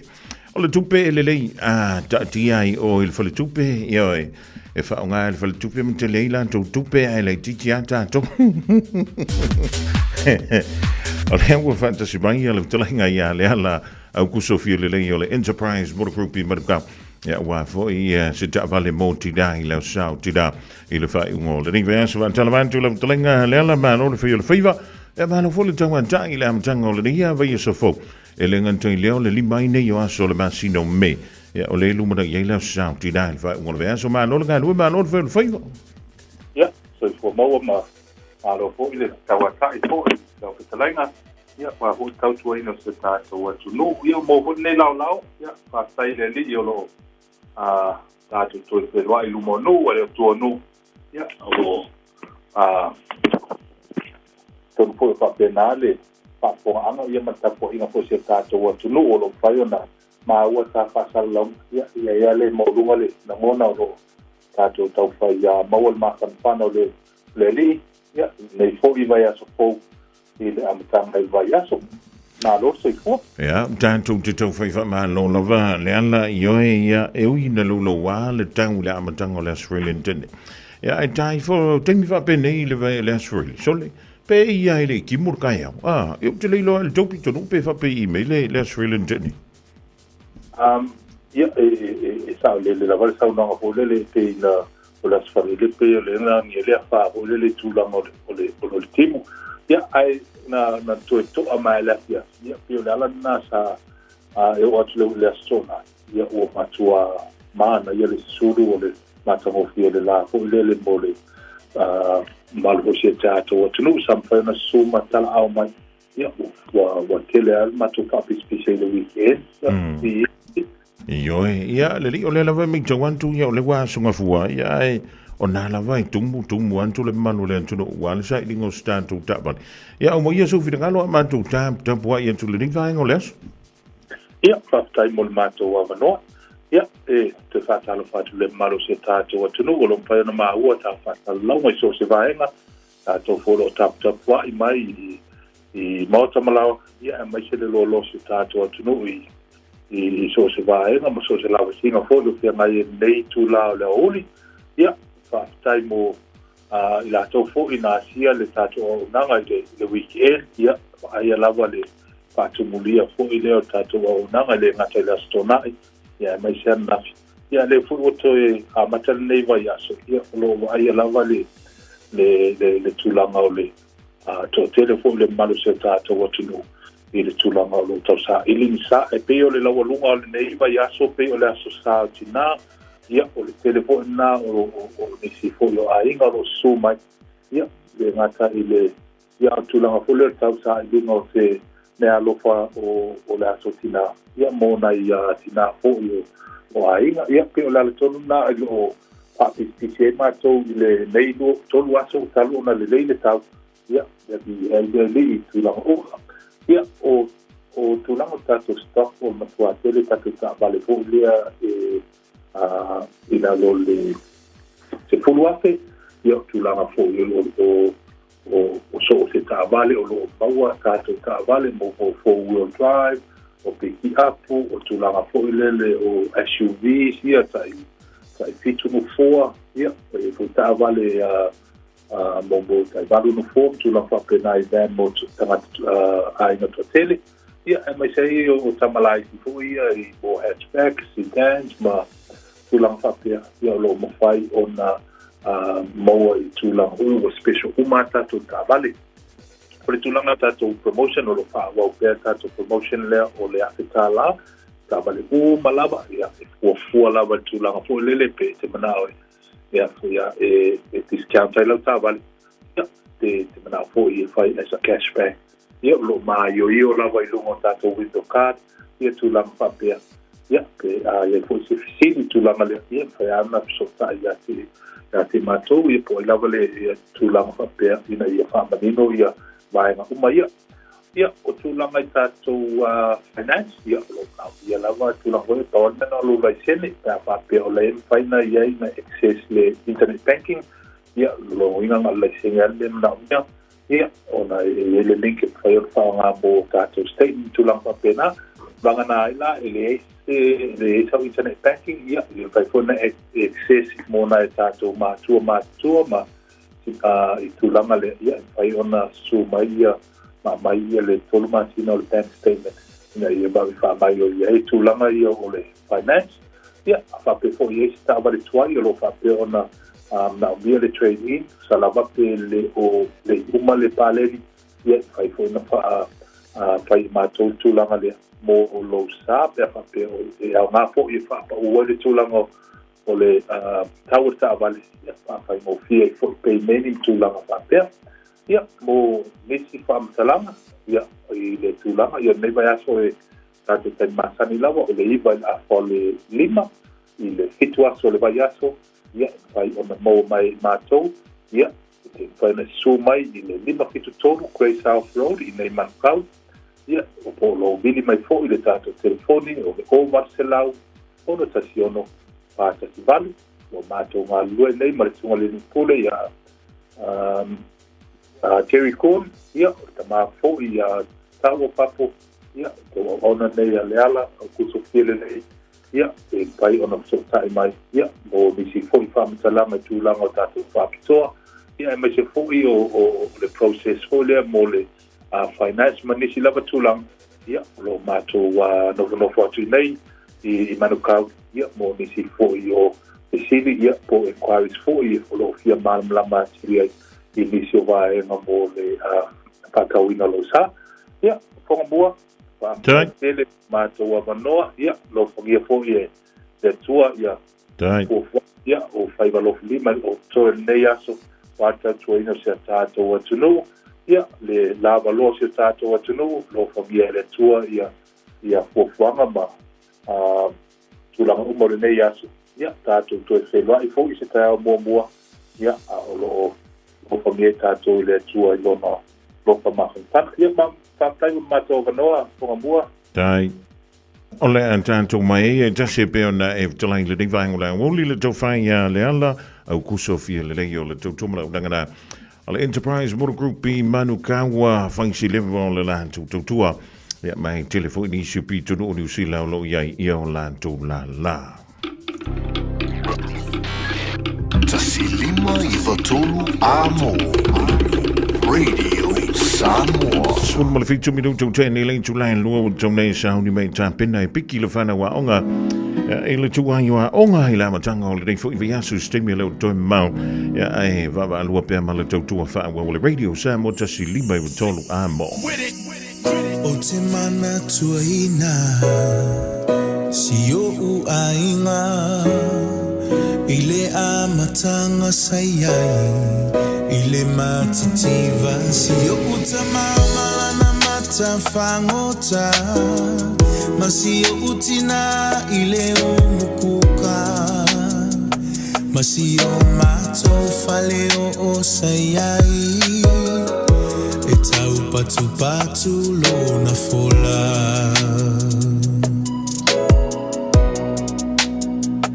ai atu la ua onga o faatali le faiva ma uta fui paelo mala uamu o te savali le nu atoa e faataua o fangusia se tupe mola upili a onga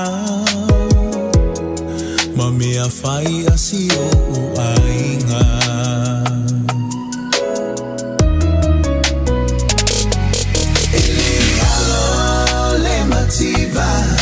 le tango lima sia ainga tele ifia ai pe o te falo lona o la sa o lo to ile faleo na mativa ile tino ai sama o la maya que riso fa fitai ile luanga luenga le salo fa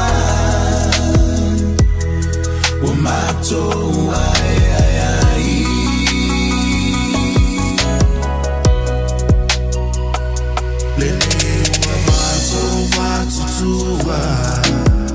o faita le famalama Pato e te paitua Ile whaingata ole olanga Na tau asa mai e nei matua Ele kalulu anganu ekta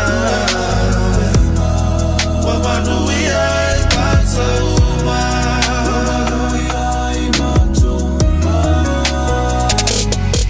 Ele malo le mativa Lele tango lima sia uai Tele ifia ai pe o te falolo na o La sa o loto ile faleo o Na mativa ile tino Ai sama o alama ya ke riso fafitai Ile luanga luenga le salo fa O mato ai ai ai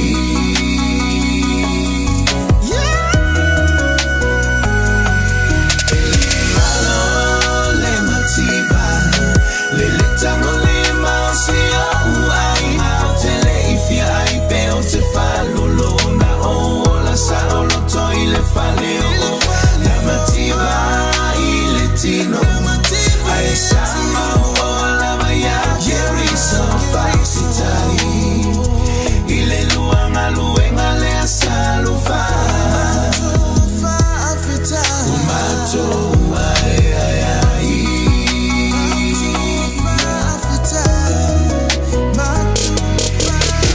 Falo le mativa. Lele tango lima sia uai Tele ifia ai pe o te falolo Na o la sa o loto ile faleo o Na mativa ile tino Ai sama o la maya ke riso fafitai Ile luanga luenga le salufa Umato ai ai ai So ko mali now say Frank Solomon DJ Twitch ele ngalo le motiva ia sola e fa pe fia so nei ia vi ele no fole tua wa ia fa bruia mai ante oi ia mai tanto uma o le mo le ona male malo si ele si me si le atu nei lo mali fo mai le taia e pula ko ora ka ia ko voi le fa ano ko fa ia pole fa le ko inga mo makua nga e ko o fo ia pole fa le si ainga o nga fo wa e fa mau ko o le me chilling town na a wa le usa una balulu ava be ke I fo ile lo kongo ka va nga ki ko fa ia o le si ai sa le me wa e ko fa kongo ka va ale ko le fa ne ke moele ia hele si o le e fi fa da me tan van tu so ya rose le divang o la woli ia ma no le au solo ia ma no fo le sila ma le fa to te le lompo fe ngai ki pisi le ngi vang o la woli ila u malanga tu la le fi le for ile ne se me va tu ne le lo ikala estate na ma no fo fantasi e ma se tasi u tira ma tu le lo mo kwa le fe nga mask ia na ma u wala ma no fo ile si ngo fo lo nga ko ia wa I serve my lo mari puti voile ja vermelking le vale le silo mo ke manga le suka pele merkala lo mo le ai ngan susu an ku ya o masa anga na ki lo mo ko ru ngor ngofo ya u kango ku lo mai si tisu mai so lo makai lo nga ma fa so ma silo mo ku o lo mo ku mai ngi au kila famelen talenta o fa me malanga ye lo mo ku mai se o ke wa ku ile lo e va ai le pepe fo wa sia ka mai lo o wa inga ku ngai le maku o siro maku o va pe chone va kol maku lo maku fa me ya le va ile pepe fo sia ka e o va tu le ti da wa fia o sanga ai aka lo maku fa mai ya mai e kai ya lo so I fuanga al van sur mo le ongo o va sole a un ke ma lo sia e va per kana lo maku ala sa vai mai o me vui de ver ku fale le yo le kinga inganga kai solo ma sa le puki ni e fa mai pe la sa vai mai o fa yan tu le ye le lo mtu ya sole ya o le kamala ai de kero vai mai e la kama mi to fa sia na fa na e to tasila la lo ikala state Ia mai si pi tonu o New Zealand. Ai la na tamatini o lela te e la ke le ongo ngofu. Ai pe o sianga kamaranga. O lea e aluantu e va ai ai teimi uma mavala awatu. Ia mautino. O lo o saunga le mu ia lona soifua. Ai whamelang kare ikia. Valu sunma leonu tausanga o lona soifua. E pahuana mele kau whale kongu o lana whaalongo. Ioi. E ko sai mele mea fui lele pi o le whaalongo ai le fia whaalongo ki le fo i leske. O waku le lomo ko. E lau ko inga nai runga i au kila. Ampe a mai lau ngu mele si o waku ngā waku whamai. O lo ko luanga mariu kau sanga nkengi. O waku kalo whai. Ia wha mai sia kula nganga le ni. Tina. Mai yoe. A au mo ingi. O ke va ai maka o sio koru. Yoe. A o popola. O ke va ai aku i maka o sio koru. Au. Pe umai kau va valolo makua. Au wa pe. Koi ngaro makua wale vang so i fua i lalo le laringi. E na whentuna ia le ia. E te sila fia e li tina. O tū maanga whaasambo. E makua le mawhai. Le mawhai lawa. O ngā ko u whau se lo makua ko i ngā soi fuanga wo i e o kausanga. E anunga o ngā i e rungo sa vale. Mai boi. O wai. E moi. O whau ioi. O kau ki kilo foi lele i au ka whapeu ki kau vai au se lo makua po skoi. O fiu au ki. So lele hamasis. Whau ioi. O tū maanga nā matou o tunu. E matua lo pe o lo soifua le matua lo toi ina po le lo matua. E ka wanga yei se silante whewa i so se mea malanga yei. Whamai, oi kai maanga ia. Ka ile dei foi renga.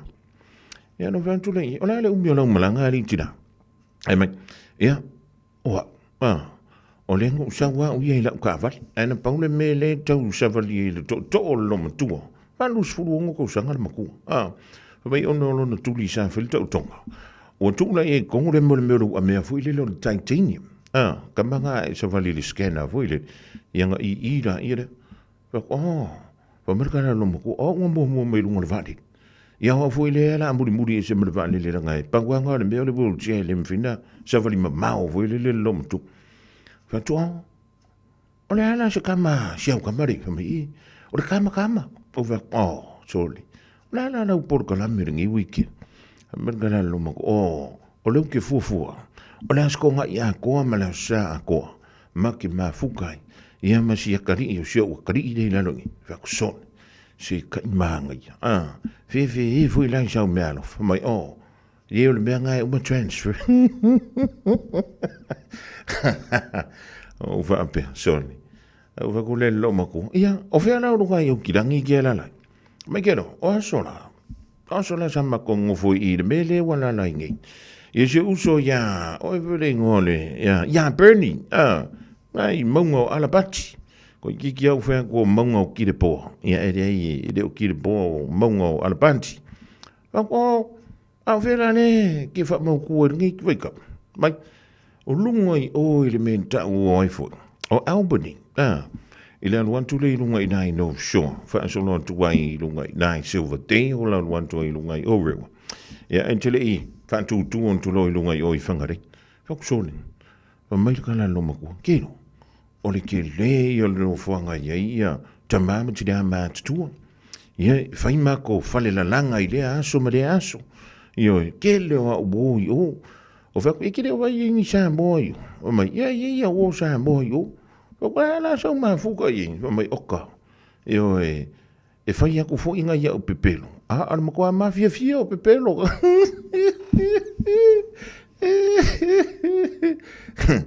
Una, o fa ape. O ke fia sili. Ba wale si me o ke fia sili lo makua. Bien, bo fai sanga wiki. O ngofo mo ko e ma fa. E ke wo fa ku e pe wo fa sanga wili e fa pe melo ma ko ku wo mero ngo ko ngoranga wili de fa ko ma karang e wo fa ku le lo mo ia o lo ke alo e stasio fa moi e fa to no wina le so antai ia ngo ko fo e le lunga ki o fa le ka le sia ba we wo o e ka le sia ma kar an me ki aka americana lo mo ngo wa lu lo ku ia sola ave uma la fa nga lo oi ai la songi di jina me la songi e foi an me ngole fi ai o va pe e dinga oi e ri foi ni la kala ngai dinga oi e wai ka ro ma ko ya o va ai io le mia cau unha wai loa ka mai ki le me alu il forsa po le la ver ko nga o la nga ola na wa umana o wina e tu ton ya o avion pa ia le ko ya ka ba le lo dina ya mangu ya ki le la fa nga mala ai va le ngom ki di so se cash e me ya lo ka number ko ngo transfer wa me ka lo o ke bol ba nga le au mai ya lo ka number ya si u ko fo ye ku nga o kilang inga transfer ku la ia le lo setting o dina o ke ku ko le me ki la lai i ja so le va so ngi ben ko fo i ma ke o ye piki ka me ki le wa fa le lua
tu alo fa awe tilo le tino ai siaki le afio le Valley e te fiu e fa onga io fa malo to le divango la volia fa bosili fonti mala ngale ba to be dai bel pone e au seta lia fefe a le to mititio fa longo su fa longo e mala au na le Melbourne Storm so le talonga le fefe na so makauki su e po fa longo si va ile a wole to sa mo so ka alor ki ko sanga sina leo ya fa talvan tu le divango le woli le nganto ile fa malo to isito ina ya fia fa longo o le lo fa baile va ngale le lo ya ulo le nganto ile so ya pola Wayne Laus yo ya o le lo makua mai o ile ainga malos Elizabeth Taifi male ainga le mafuto mai mangele e fa pe fo ia pa Pinanti Williams o le mafuto mai le vainga le avuti ia ka ngu le vale le walu fai uma le pol kalambe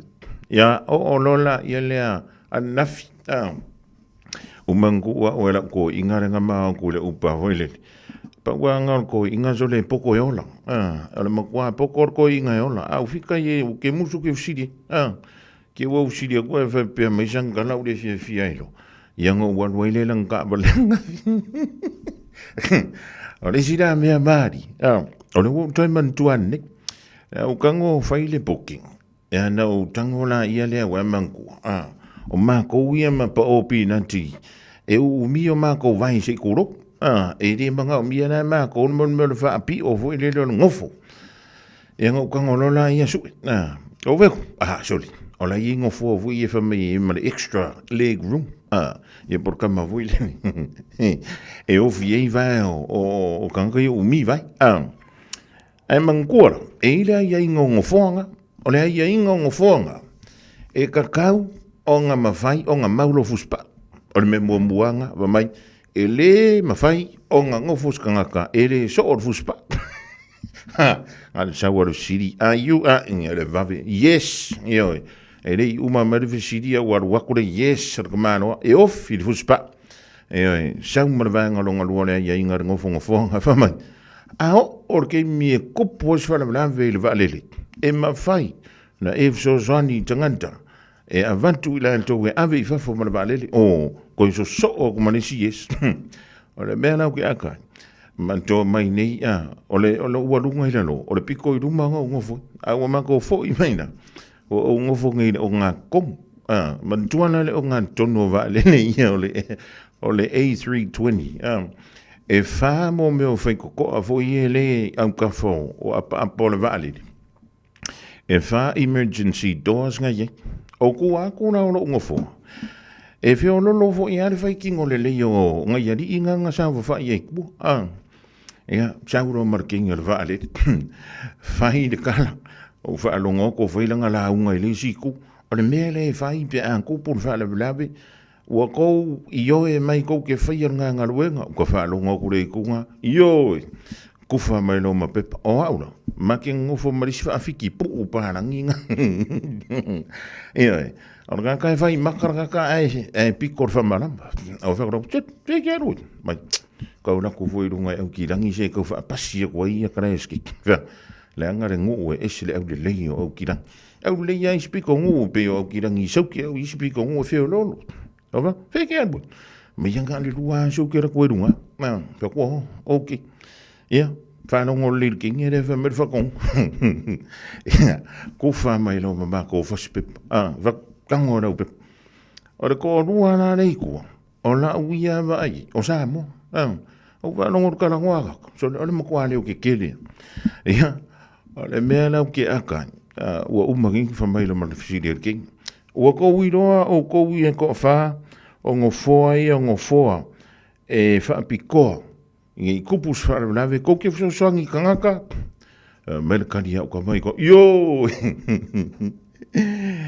ia ko mau kingo ore kai me ka kana fai ko ane ane va lele e ke kango mo piko ile no ka ufi ia me kana au ka mai ko yo ia nga kango lo ri piko irum ka kana e se kava maka o fi fai ko e pa mai ko ngur fai ko ia pero ki kironga ko ngar ma for fai ko e se furu rima kiro kara o fape e karira ma fu ia mo kanga la isa war ma fa ia o kanga la isa ai fai uana kararking o le vale fa ba uma longa pa mai kongo fe ko onga e kango le ko e momongo i le vanga o fe ko le vale o le vale le fe ko e kia i fa fu onga e fe so soangi le abaku kanga kai fa fu e le vanga uma mer karangarking au va longo kunga ka rei ko fa soli au e kere o fir fe ko vale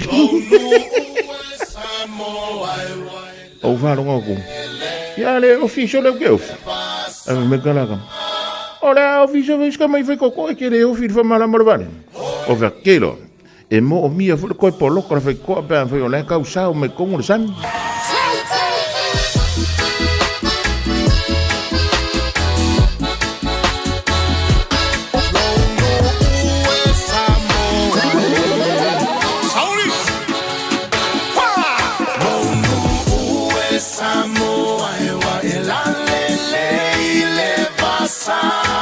la lelei oe inu o le vasa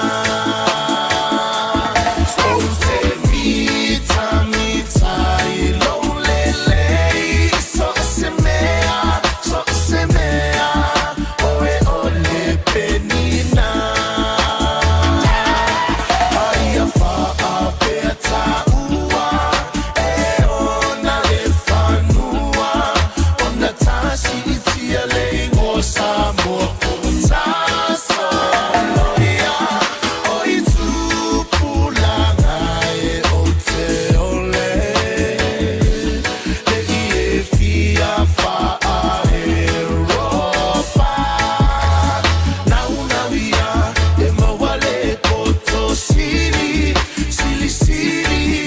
awane ia ona olo ia sili lo loto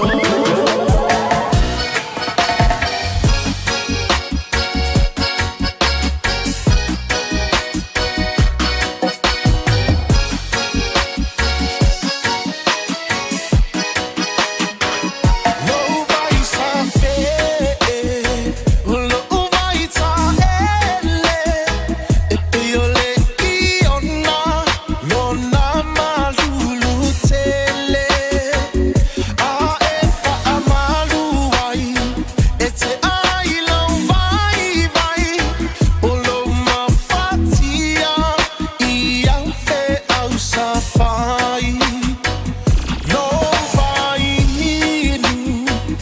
lo vai ki usili e malulu peise ai si kulimi ai tau mafai e te oli peua e muti I se fangu se poti usili la fafina e a taulunga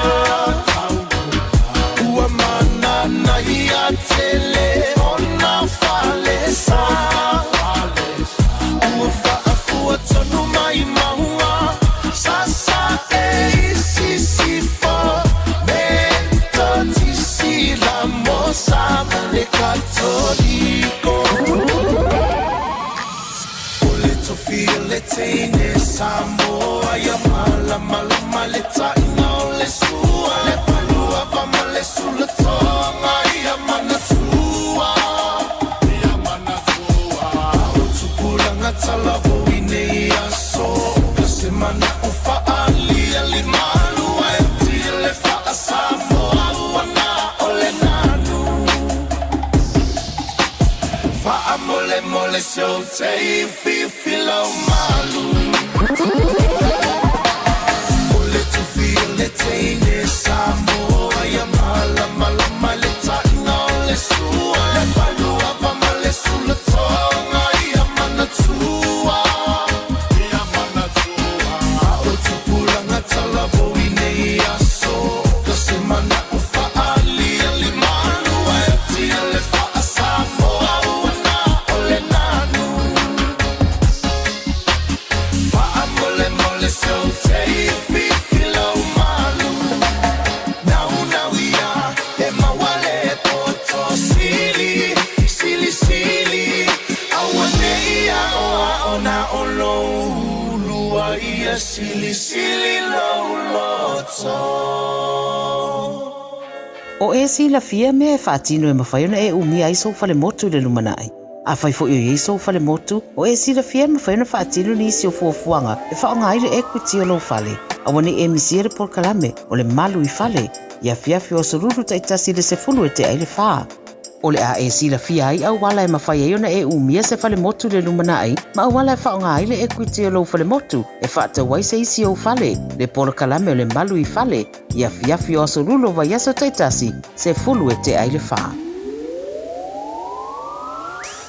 Via maua so sad, Omega ka, ia na lowi moa, Omega ka, tabale tamu fie, Omega ka, fili mai loile Omega ka. Cars. Lua selau Cavendish Drive I Manukau. Po le telefoni o iwa lua fitu 5 tasi lua. Susu mai Manukau ne Omega Cars. Umalole keisi le Omega Cars. E toa tele fafine e a mio le lei la tō. A oe, ua fasilisili oe ai lato uma. Le whana oe, ua latsa mai le aso whapito o tina. O le asa o mea lofa mo lo tina. E le aini upo e whaananu ai le alofa o le tina. O le pae ma le auli o se a inga. E sili lona tau I penina.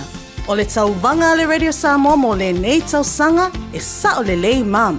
Tamaiti, po e mai se video a mam a o ia fautua I le tupulanga.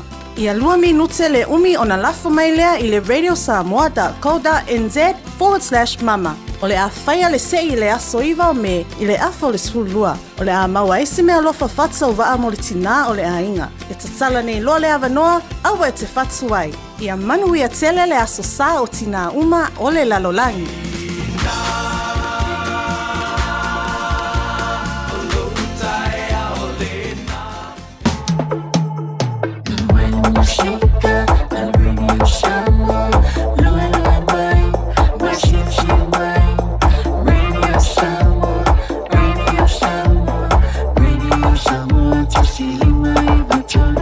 Radio Samoa.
Sasa le tonga fai o le sapelu lava o sia upeni ma sia upea tau ato le ie la sa o iuta e tu sia o le lafo le ie la sa o iuta e tu sia o le lafo.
aili ile sesenga ai tau le fetaui ile fufusi o si o fuae aele ai oni o se vai si o miti afutau le ofi o sili ai ona oti si o miti afutau le ofi o sili ai ona oti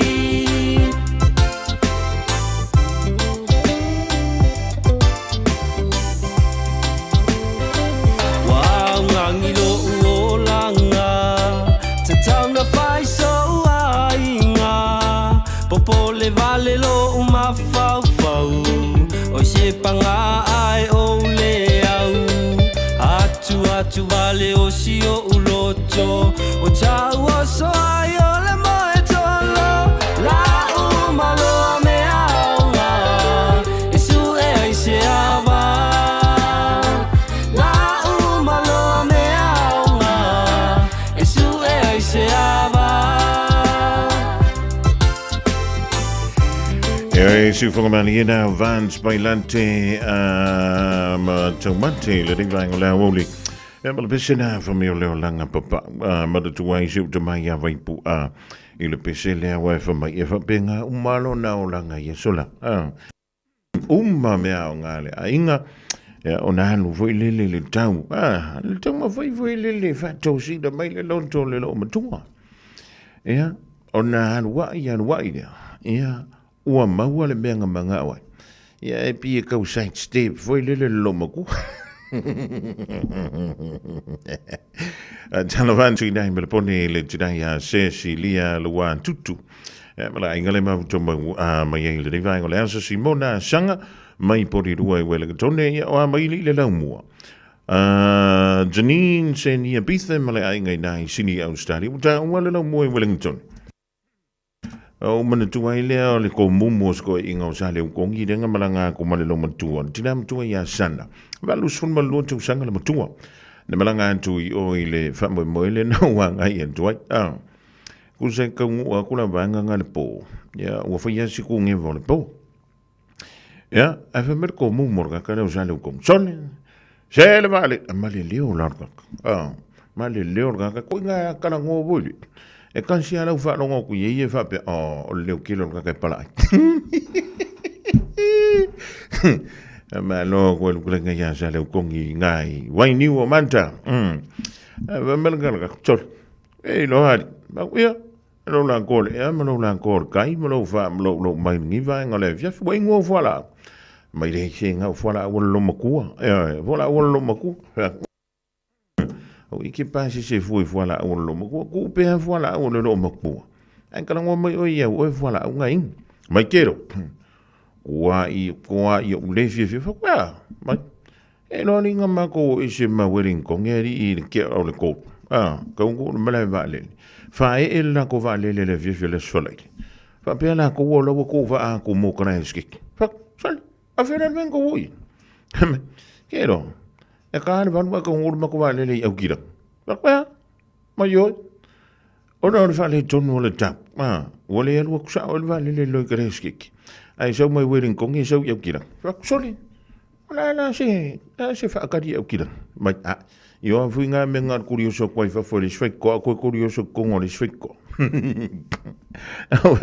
soli e lo po o ngang ka wa viru ngai ka fa ngi o siaki fo ye lu ngai mai ia ora mera wo kup wo visili lo maku wo ka yo er ka ko vale e man ko lo curioso e fa vale va me yo o le ka ke ia va me la ia ka un vale le o kila ko curioso le si vale ko malanga ko ile ai lo no i werin ko fa ko soli ia ka no va ia le me ka uria le ko nguma e gero ale me maria e se ne va le ngawa ko e se voi le va le engusila o le ngava ko ila ko ako fracture ko si peso o el meri di sane ko ma ia ma ko ki e fua mai au kilangi ki e fua ku au kilangi kara skeke ko fa ki e fua ko mau ako ya o te fa tano fa tu le riva ngolawo ya ilanto umalavanga ma fuka kano fa ya o ko le ngai wai ni o mata ngai ko ki ngai ya sale ko ngi vai ka or ka sanga pa ware mea Fai ye, fai mai ngua fuala.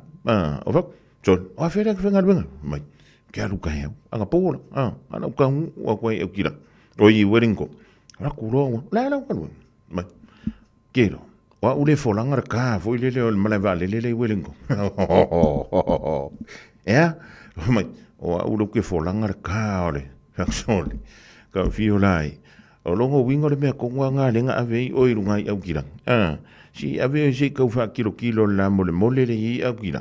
Mane paku o kanga werin kongin ka wai. Ya, malo join le fionga ya mulipona piu mulipona sui kaisa male ainga le ma to mai Brisbane Australia kasiano sa nele. Io o le lanu o le fuana au fulu e tipen. Merkana risiro mo e tipen na le a voide ngorme. Ia le lango le fuana au pepi ngiki fulu feololo. Ai aba pena wa iki nga kele al fulu. E lang moanga la lango le fuana au le fulu malos. Fale faya na tapu. Ba tasi mana Brisbane Australia. Ba I voi ke wa alu I ole ke misi e faya. I lango nga fuana au loka I o e leo. Ioi, ingu le penkolo. Ia makama whainga o le vai. Awa le vele malulu. Ma mea o le ngofo ia ngane la akare ko. Koe alu e piki kama. Deolela susuluma sulumiai. Yo folina ata sineleva ai. O te taua tuile sunei ave koe fai muse. Suine o ngana tunei sunga ilula lelei. E o fai oi maanga sala o se avenga ua mama ilata ua mafutanga. Silo tanga taipeni na etele ne te mane ese o oile pelele mafaina ane ese. Ya so fai so sungai au maya yelo noto letio fo ile poto o e ola masio fo ya so fai so se uana now ia ile noto la u ile tu sape fale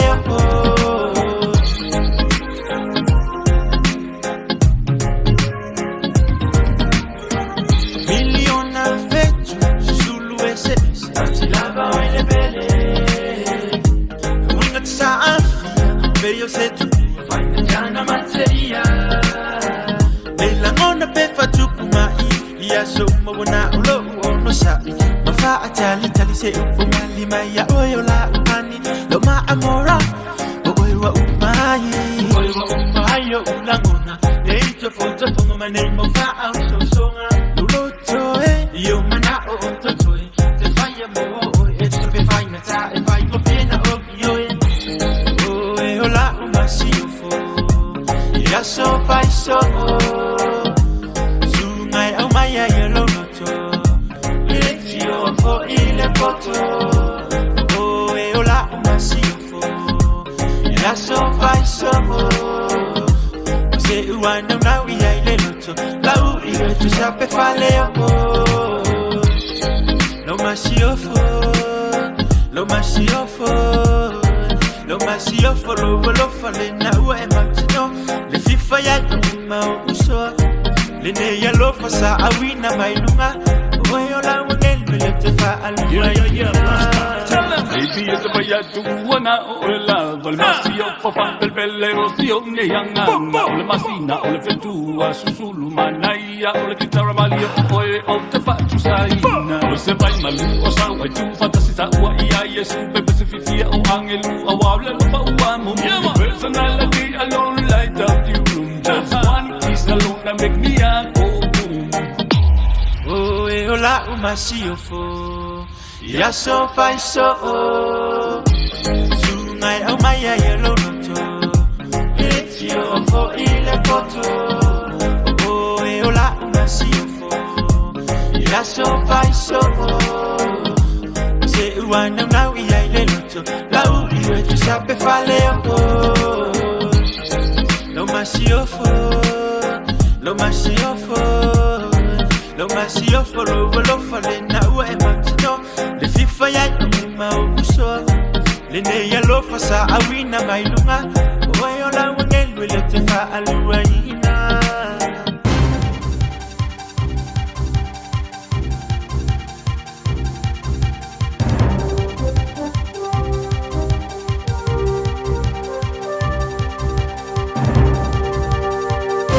In this update, the Public Service Associations ask the Auditor-General to check proposed cuts to Health New Zealand fraud and audit roles.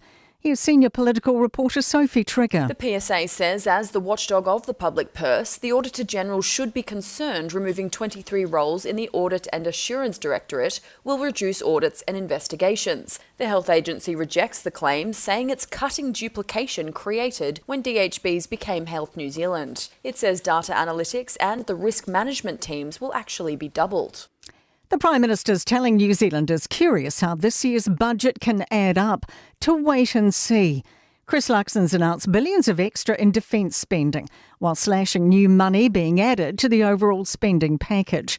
But Luxon says it will all make sense on Budget Day, May 22. And what you're going to see is a budget that is actually saying, yep, we know we're in tough and uncertain times, but we have turned the corner and actually things are getting better. Police are looking into the assault of a 16-year-old outside a property on Riverside Road in Auckland's Orewa on Saturday night. The attack by an unknown man left the boy in a moderate condition. Donald Trump's confident in the legacy of the MAGA movement beyond his term. The US president says he won't seek re-election despite his allies scouring the Constitution to support a third run.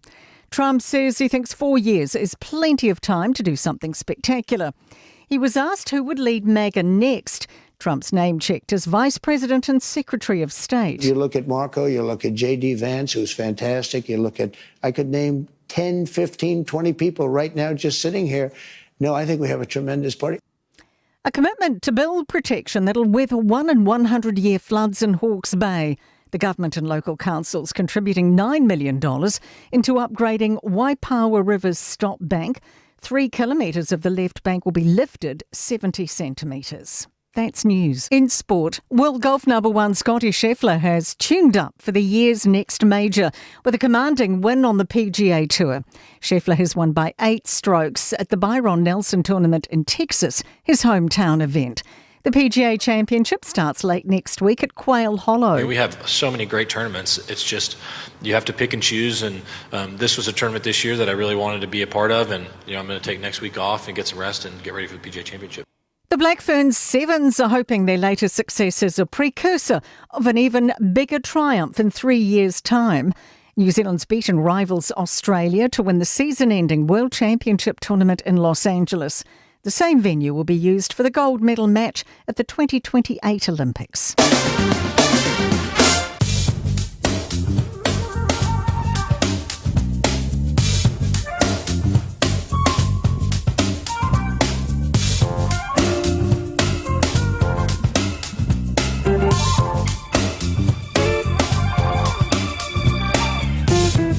Dawa fa funga le turu se o tonga na tatou tala I vai whanua le vango le woli o le sunga fua mai le vango telefo anto ai mutala tala ngala peri tania ai o le venga le tatou tala o le tau mo le ngai anto po ana ni le so antai mo amkilani au le mai le official vai tau wala wala no fosilo fia fa mai o le po ana ni le eva ia le suluman tango fia mai o le masina o le malulu la o le a e manta iai o le valu tikeri e ngoto le la I le tolu milu te ai le a fo le lima I le a fia nei o le venga mala soan tai au o soan le la I le fa milu te ai le fitu I le tai au pa mai langi le le tau an tai au mai angi malu mai foi ma sovili Tanto wanga e tuile Samoa le venga I le talo le tau le po ana ni mala soan tai au mo Samoa Mai o le po ana nei e ono whiolono le mamafo timu ai popo whapea mnei wila manai whai te tili.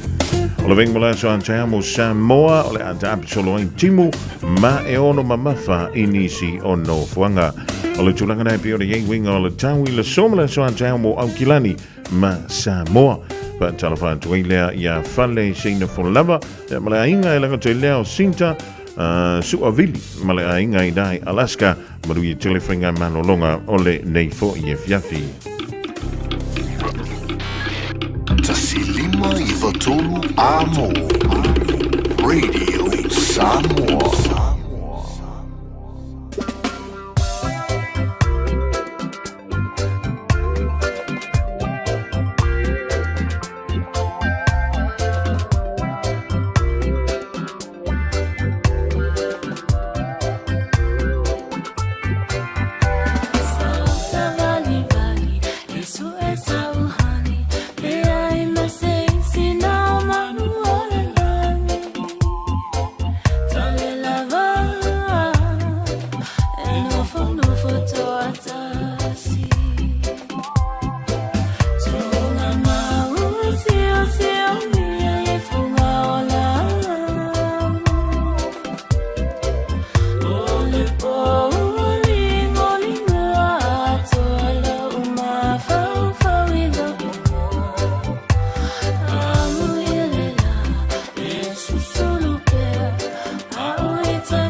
Fa tu tu ai le puni ala va ai le vai ngola woli e pe ore fa fa tu ai o le o langi de baile le Vina Records o ile pe ni no chefa Maria ma alpatia Iva mala miru tu te ne yeli tu lai tolu fa tasi mala sunga ya Victor o le tu mala ngala le tire world and o to le tele ona la la loi o tara ya wa sta tu li boti o le nei fo ya sunga fua ya wa le no silfiel pa ya mala malo ta tu tru fa tala fa tu ai ele sunga ya Victor malo ngalo malo le fa malo sma ya Victor ya se fo mang via to fa fo o le mon sai maro to wa tai do sua malo fo to tu ya fa talo fo fo ilo ta po inga malu samo ta tu sina malu sen lu to mo ta malawan le tu la le uli ma le mon sai maro to wa ta ko no vea et fu lua Victor ya sa foundation e le via de menga ka wona ngofu fa le pa po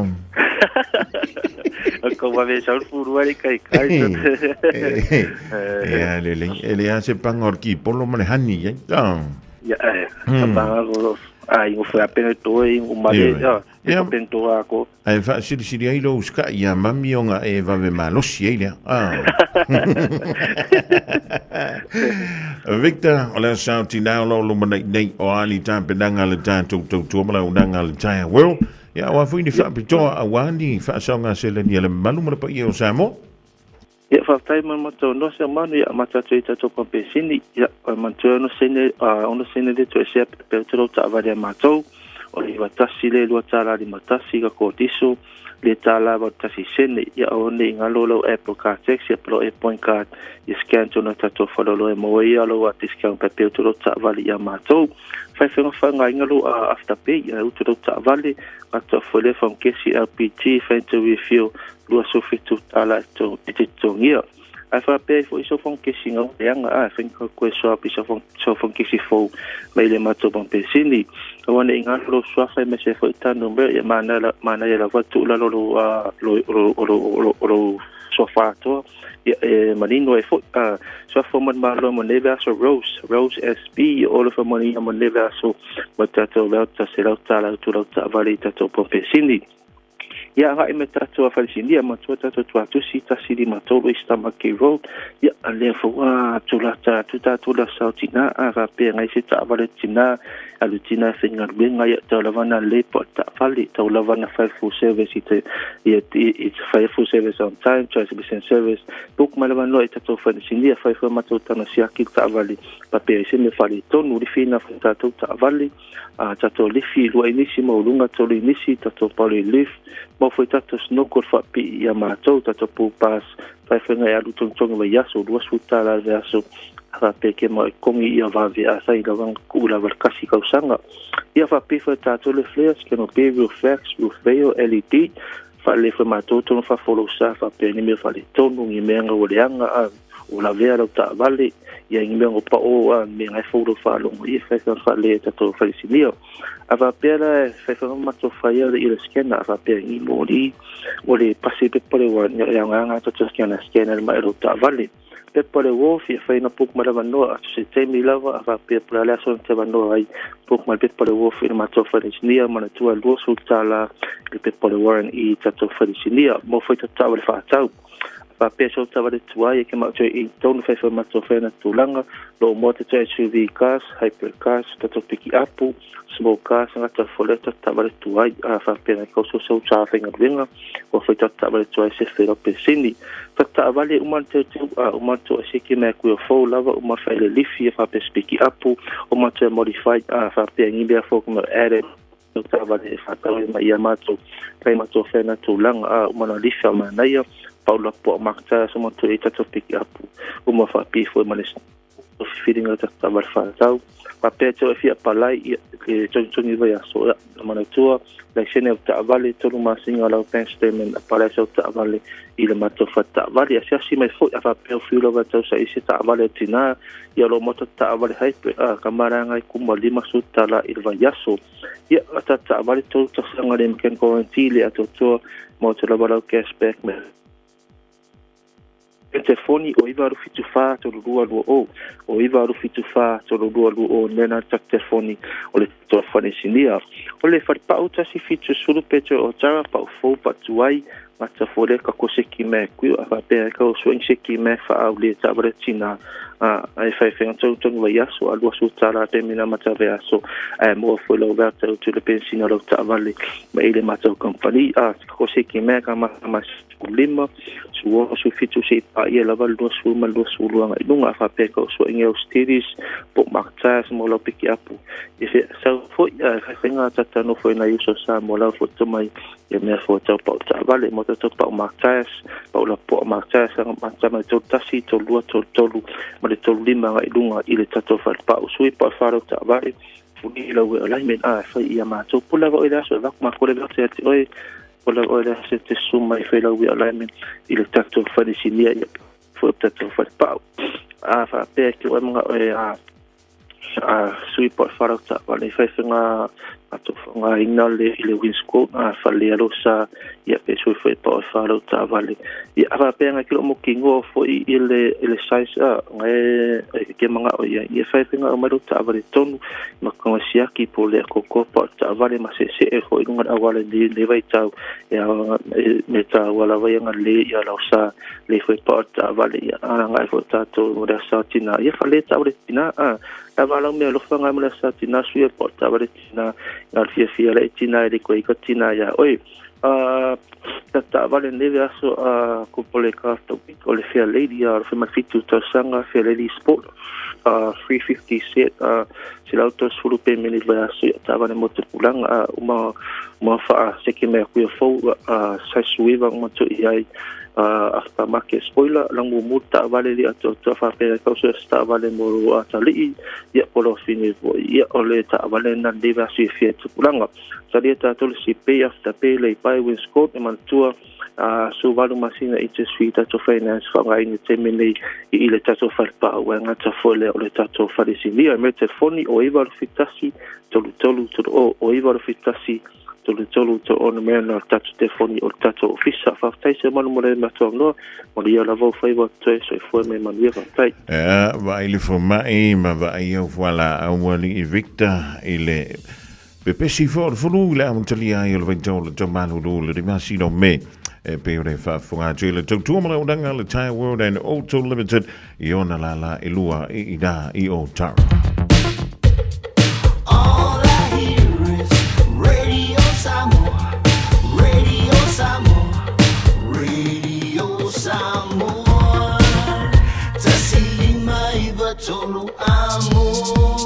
Radio Samoa, tasilima iwa kuru amo. Lewa sifuru fitu minutu tene lai tulai tolu fa talafa to ima tu wala fana wa ngala tu wa ngala dia sunga fu talafa to maiti wa me o tonga maila ngala dia so sa ya onga pe wa e mai foi io ia le dia fe we to mo we le fulu inu le panadol ya po le parentissimo ma e mano no le lei va ai le lei o ofu ma fana au e ki fa longa wa le bene fa mi ona e mai Sound way more time to Pologlame of Silmatali, Langla de Malo Seal for the Ofu, or the Uncle Spring Timoya, Ofu Man for the Fun of a Mitiafu, or the Uncle Anti Maleuso, my favorite Lumie Toringa, so se Fala Putonga, Ainga Maf Tangam Tulang over Pena, Emaway Lunga, or the Facebook, Male Instagram, and to I foot Male TikTok, UNKOZ. PRINTZ. So sound right. Masui o lava onga afu tono le tavale sui o fu fa mo fu spa e mo si kai lam ka vale. O wa fa yeles kam ki yeles kam ki.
le malanga tu sia tatu no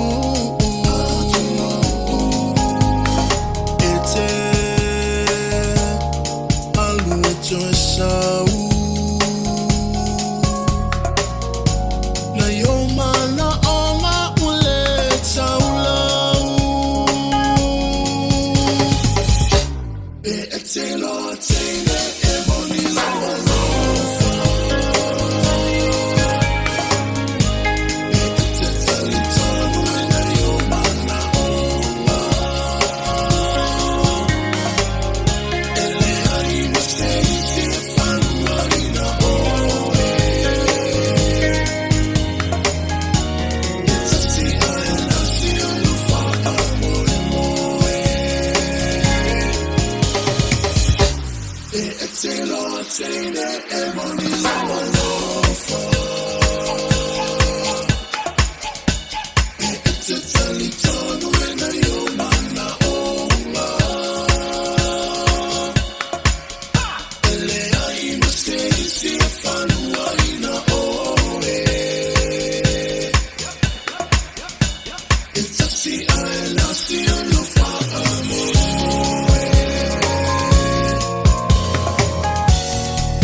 Sami yogi ngaf kebau ibungala kira berkala kembak ila embungga lilil kai mengasoi bau ngop bunga so bayu fika ku pe yo autofa baranga kau ku wa fa pe na wa kau ngalo ya pakula ila mtuka ke ro maya ika te sual te wa sai le pengo fior polonga malaf ge so kamba fa lo la la velo mai pe tinga sunga ilo me Sami yo maunga mama Old to tower side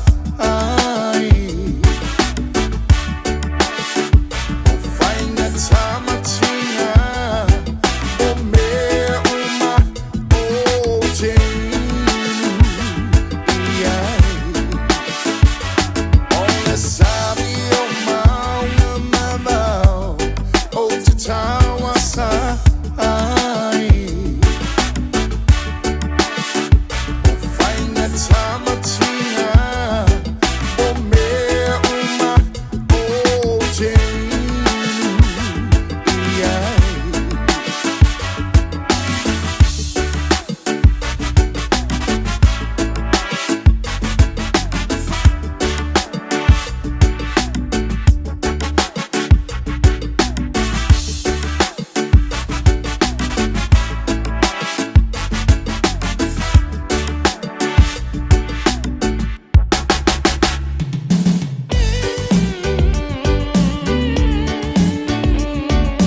Super Mali and Ala Tomato Brothers Ila de Vangola. Will you know what I've told you late to line told? I'm a bit safe for my beautiful man. No, no.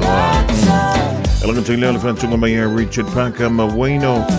Sound of Ila to Jaya Langi Manto Tia Hamai, a Lola Fantunga Lea. A whale tufa. I on the tunnel of Lila Tan to Lina. Molipologame of Silimatali, Alifana Lydia Sangafua, Langla with Balo Seal for the Ofu. Ole Uncle Spritz, Moimi Jeff, Ole Uncle, Auntie Beluso.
24 hours a day, 7 days a week. Radio Samoa streaming live on www.radiosamoa.co.nz.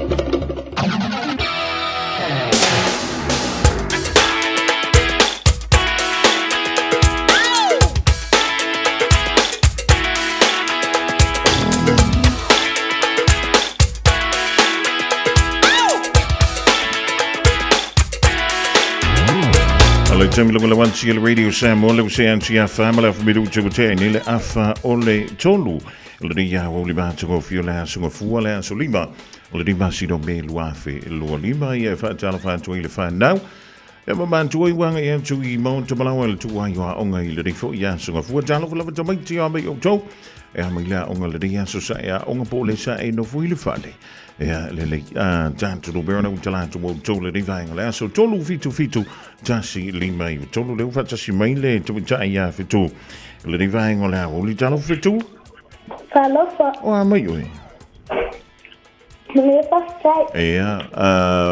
congratulations o ele na malo se il va son te ya le ia o ke popol mai le on le dias oh today is your birthday oh yeah o fia la auto sanga li fitu dias Eva oh o le ala me fa yo ko a inga los fan ele o fez esse que po se papa kiu po o se aya e que manga o ngalo la pakala ka gala no lo venga oh eu po ngai la kulko inga mas KFC oh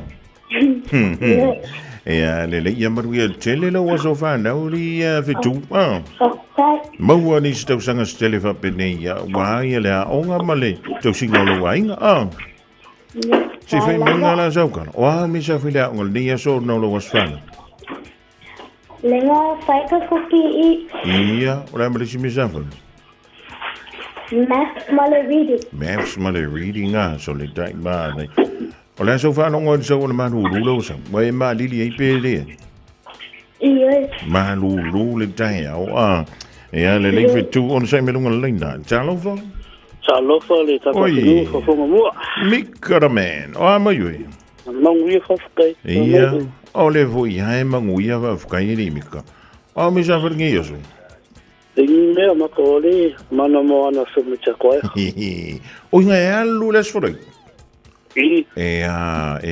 la so va ele mana mo reo manguia fafkai mana mo ana so sa e como rimika tumu o le fa fi fianga le mana mon o le nga e alu vo o le malai ka longa le mon o ia nga le nga fa yo ska oh ia nga la wa isa ungi la mo la sautinari miko ia o sauni fo o la me alo fa mo lo makua nga usa o le breakfast lesa ka wi kongwa malo va so pingi Ja, le leimika on se melunga leina. E yeile au New Zealand na champini ele tamer sanga taito afitu le fatoa uma tu nei le valetaia ona leila. E Los Angeles e America. Oile au New Zealand na champini ele tamer sanga taito afitu le na fai e LA e Los Angeles e America. Oile au New Zealand ia o kirilo me kire ka ngoi ka umia le fetu oi le ngol au ni sila le na champignon le lava mo mole o te le lo ia le au ke pot mika ia ko se le ia ma fetu le lo mo lo se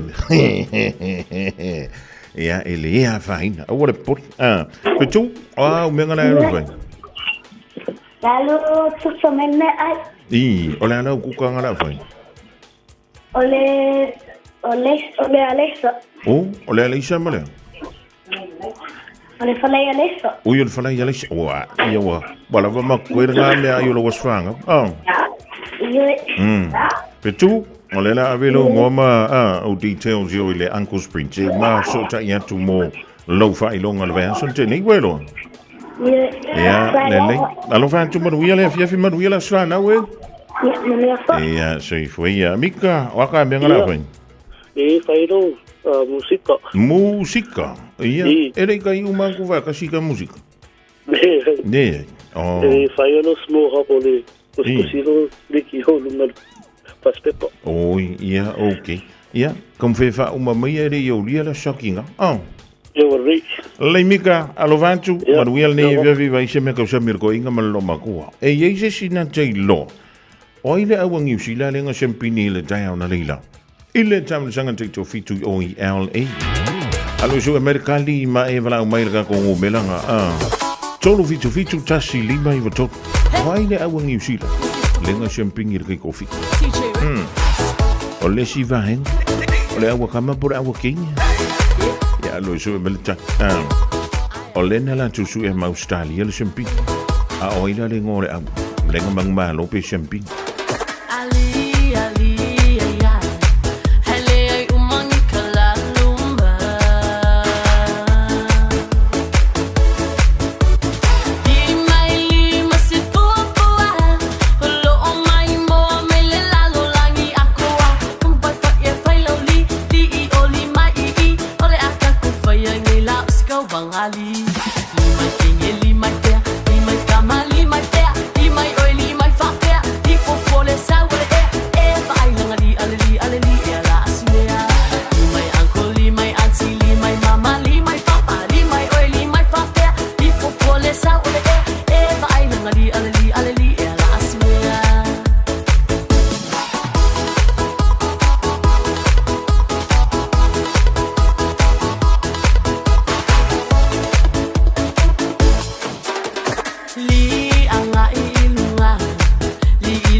Te famalo luan tu la o le polo kala mera fana e le o polo kala mera tanto io wa man tu po wa pensione pe wali tai o lo sai mai tanto man tu ane tami te vala amel tanto polo kala me ya le yo le we le sia wo le lunga le talo fa pa fa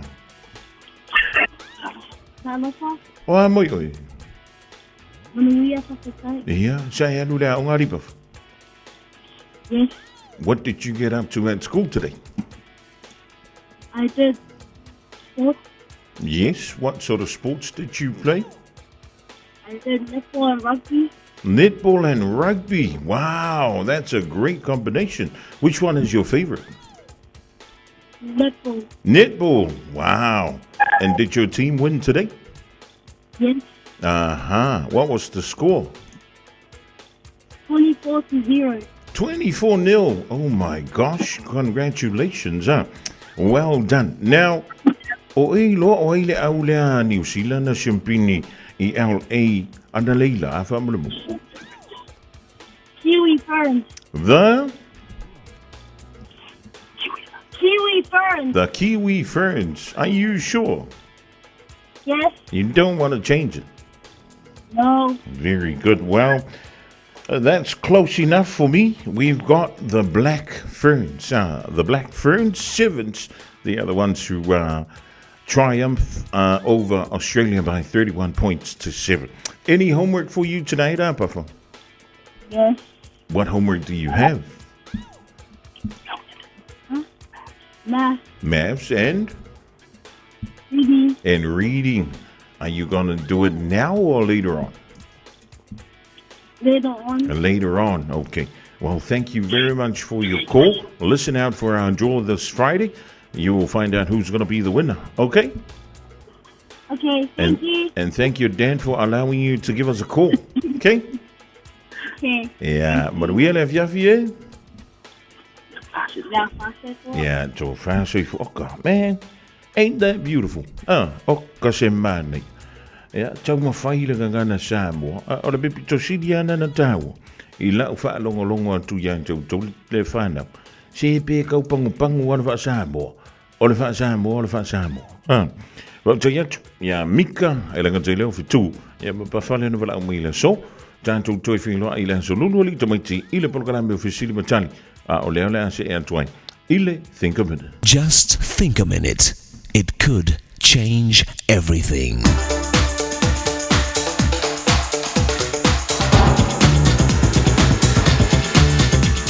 Think a minute. Do you know what the strongest muscle in our body is?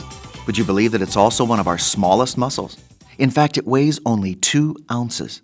Yet it has the power of life and death. So what is this amazing muscle? Our tongue. Without the tongue, mothers couldn't sing their babies to sleep. Fathers couldn't explain to their sons the important lessons of life. Without the tongue, no world leader could bring peace between nations and save millions of lives. No teacher could educate and fill the minds of children with knowledge. Without the tongue, no lawyer could defend the truth in court. But it's also scary. What a terrible weapon the tongue can be to even destroy people's lives.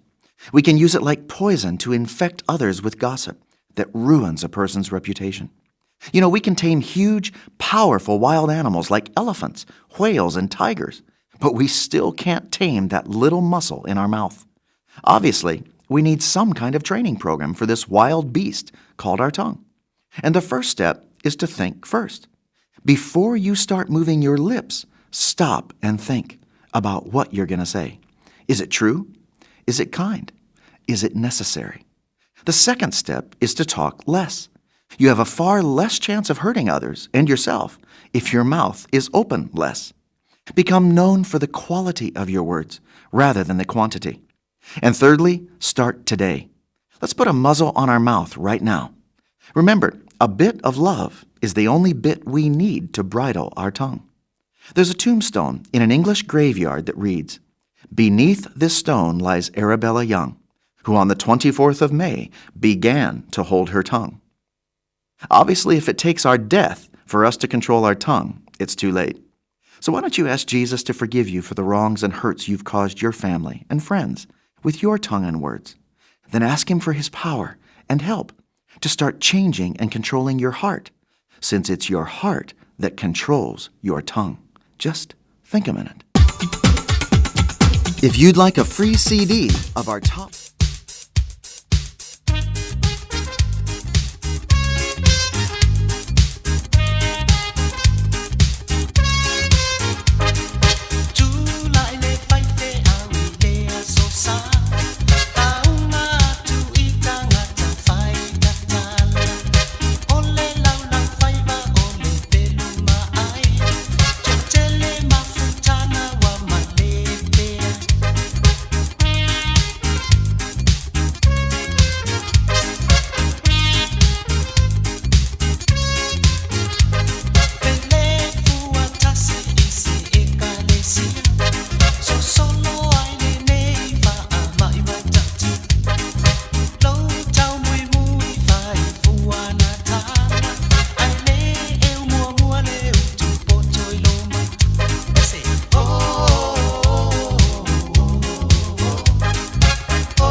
Fumali and Al Haba Light Express Malipesena, so you'll find Tala.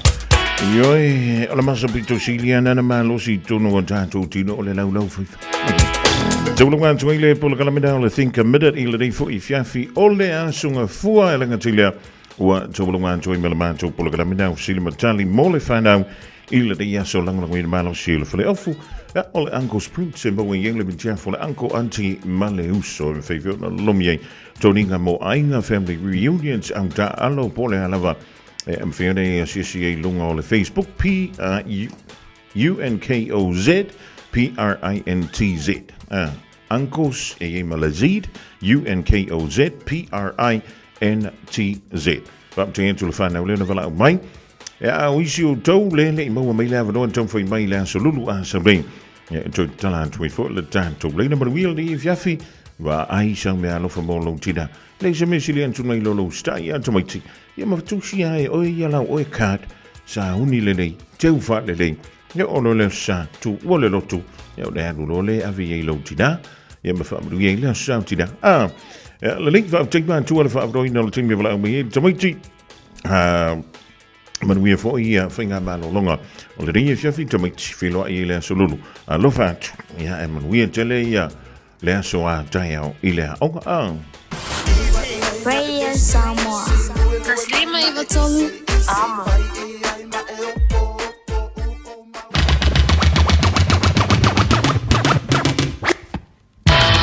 Alle waan zo even 2 minuten aan het talen alleen July 5 Samoa alle zo lang voor daar se to mooi ria so voor. Ele ding ba sien fo dan to wolia maar ding fo ja so fo. Lu maar je la sao tina ala senga ole to to mali. Ele tanto ma futanga mailia wolia na lila. Ja si wolia me fo ding vang ole je ponto to ele ding me sasiela de ai. To je to lo to so fo ja wel man to wolia so fo wa tao to if it pa je fo ilonga pe am ngalo e fa malo antu. Ja, Sinta Malinga Suavili. Il rivango le fiafie fa per fuori le telenga ya awi majangi. Lotto tulia le pulle le fale astulimi. Pito Siliona tofo le lei tonu augilani. Sia e mawe ni fale oloa. Ya ona makwa secret the recipe Papa Lotto. O lotto pena mai tulimi mola santina. Joi, le polcalamel ganga I for favor le dei fiafi motala mai antudo is le pansfika malelo langi mai Miriam mai le July fa. So on toy mal polcalamel ganga I for favor. Maar we tell favor to toy le dei so for Samoa favor ja tao. Ile lo famlanga le yo le to alo telantu. Joi. Ja, ila to umalo ma to mai nai kalasa keke. Si uso ya tu veve. Penny malatosi ya Melina. Joi. Ella se me siliantu, na inole usitai, maleino fuala au. Tolo imatau tu, male peli sulla mai molino. Le tai tu pito ia pia, si o utau la manaya. E fe pula fi mai ile sau.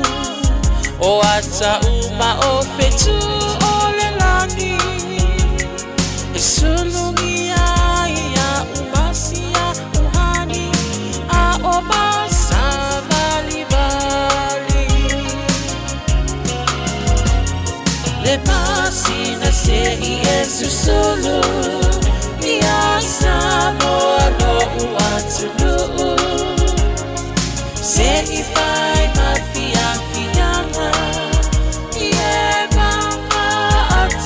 Matama, olo sisi vai ma pepese, matata la tunele, a oma ema ne ilano ole ni,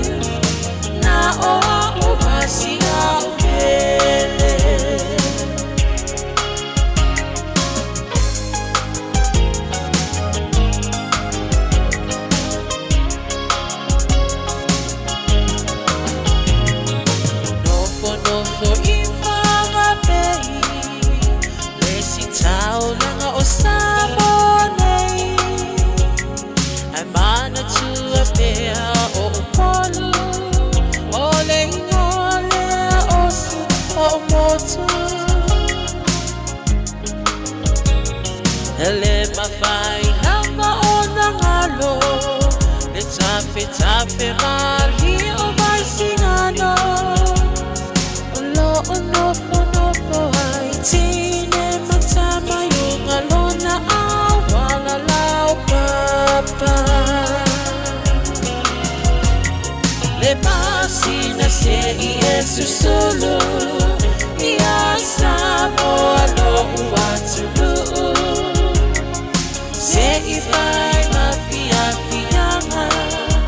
Ie mama atene matama Olo o sisi vai mapepese Matata la tunulele A umae mane ilano oleli Na o umasi a ubele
Wafa apea ona lawiloa Ile lalo langi atoa Walai ona to atele Le au mai mo Ia Samoa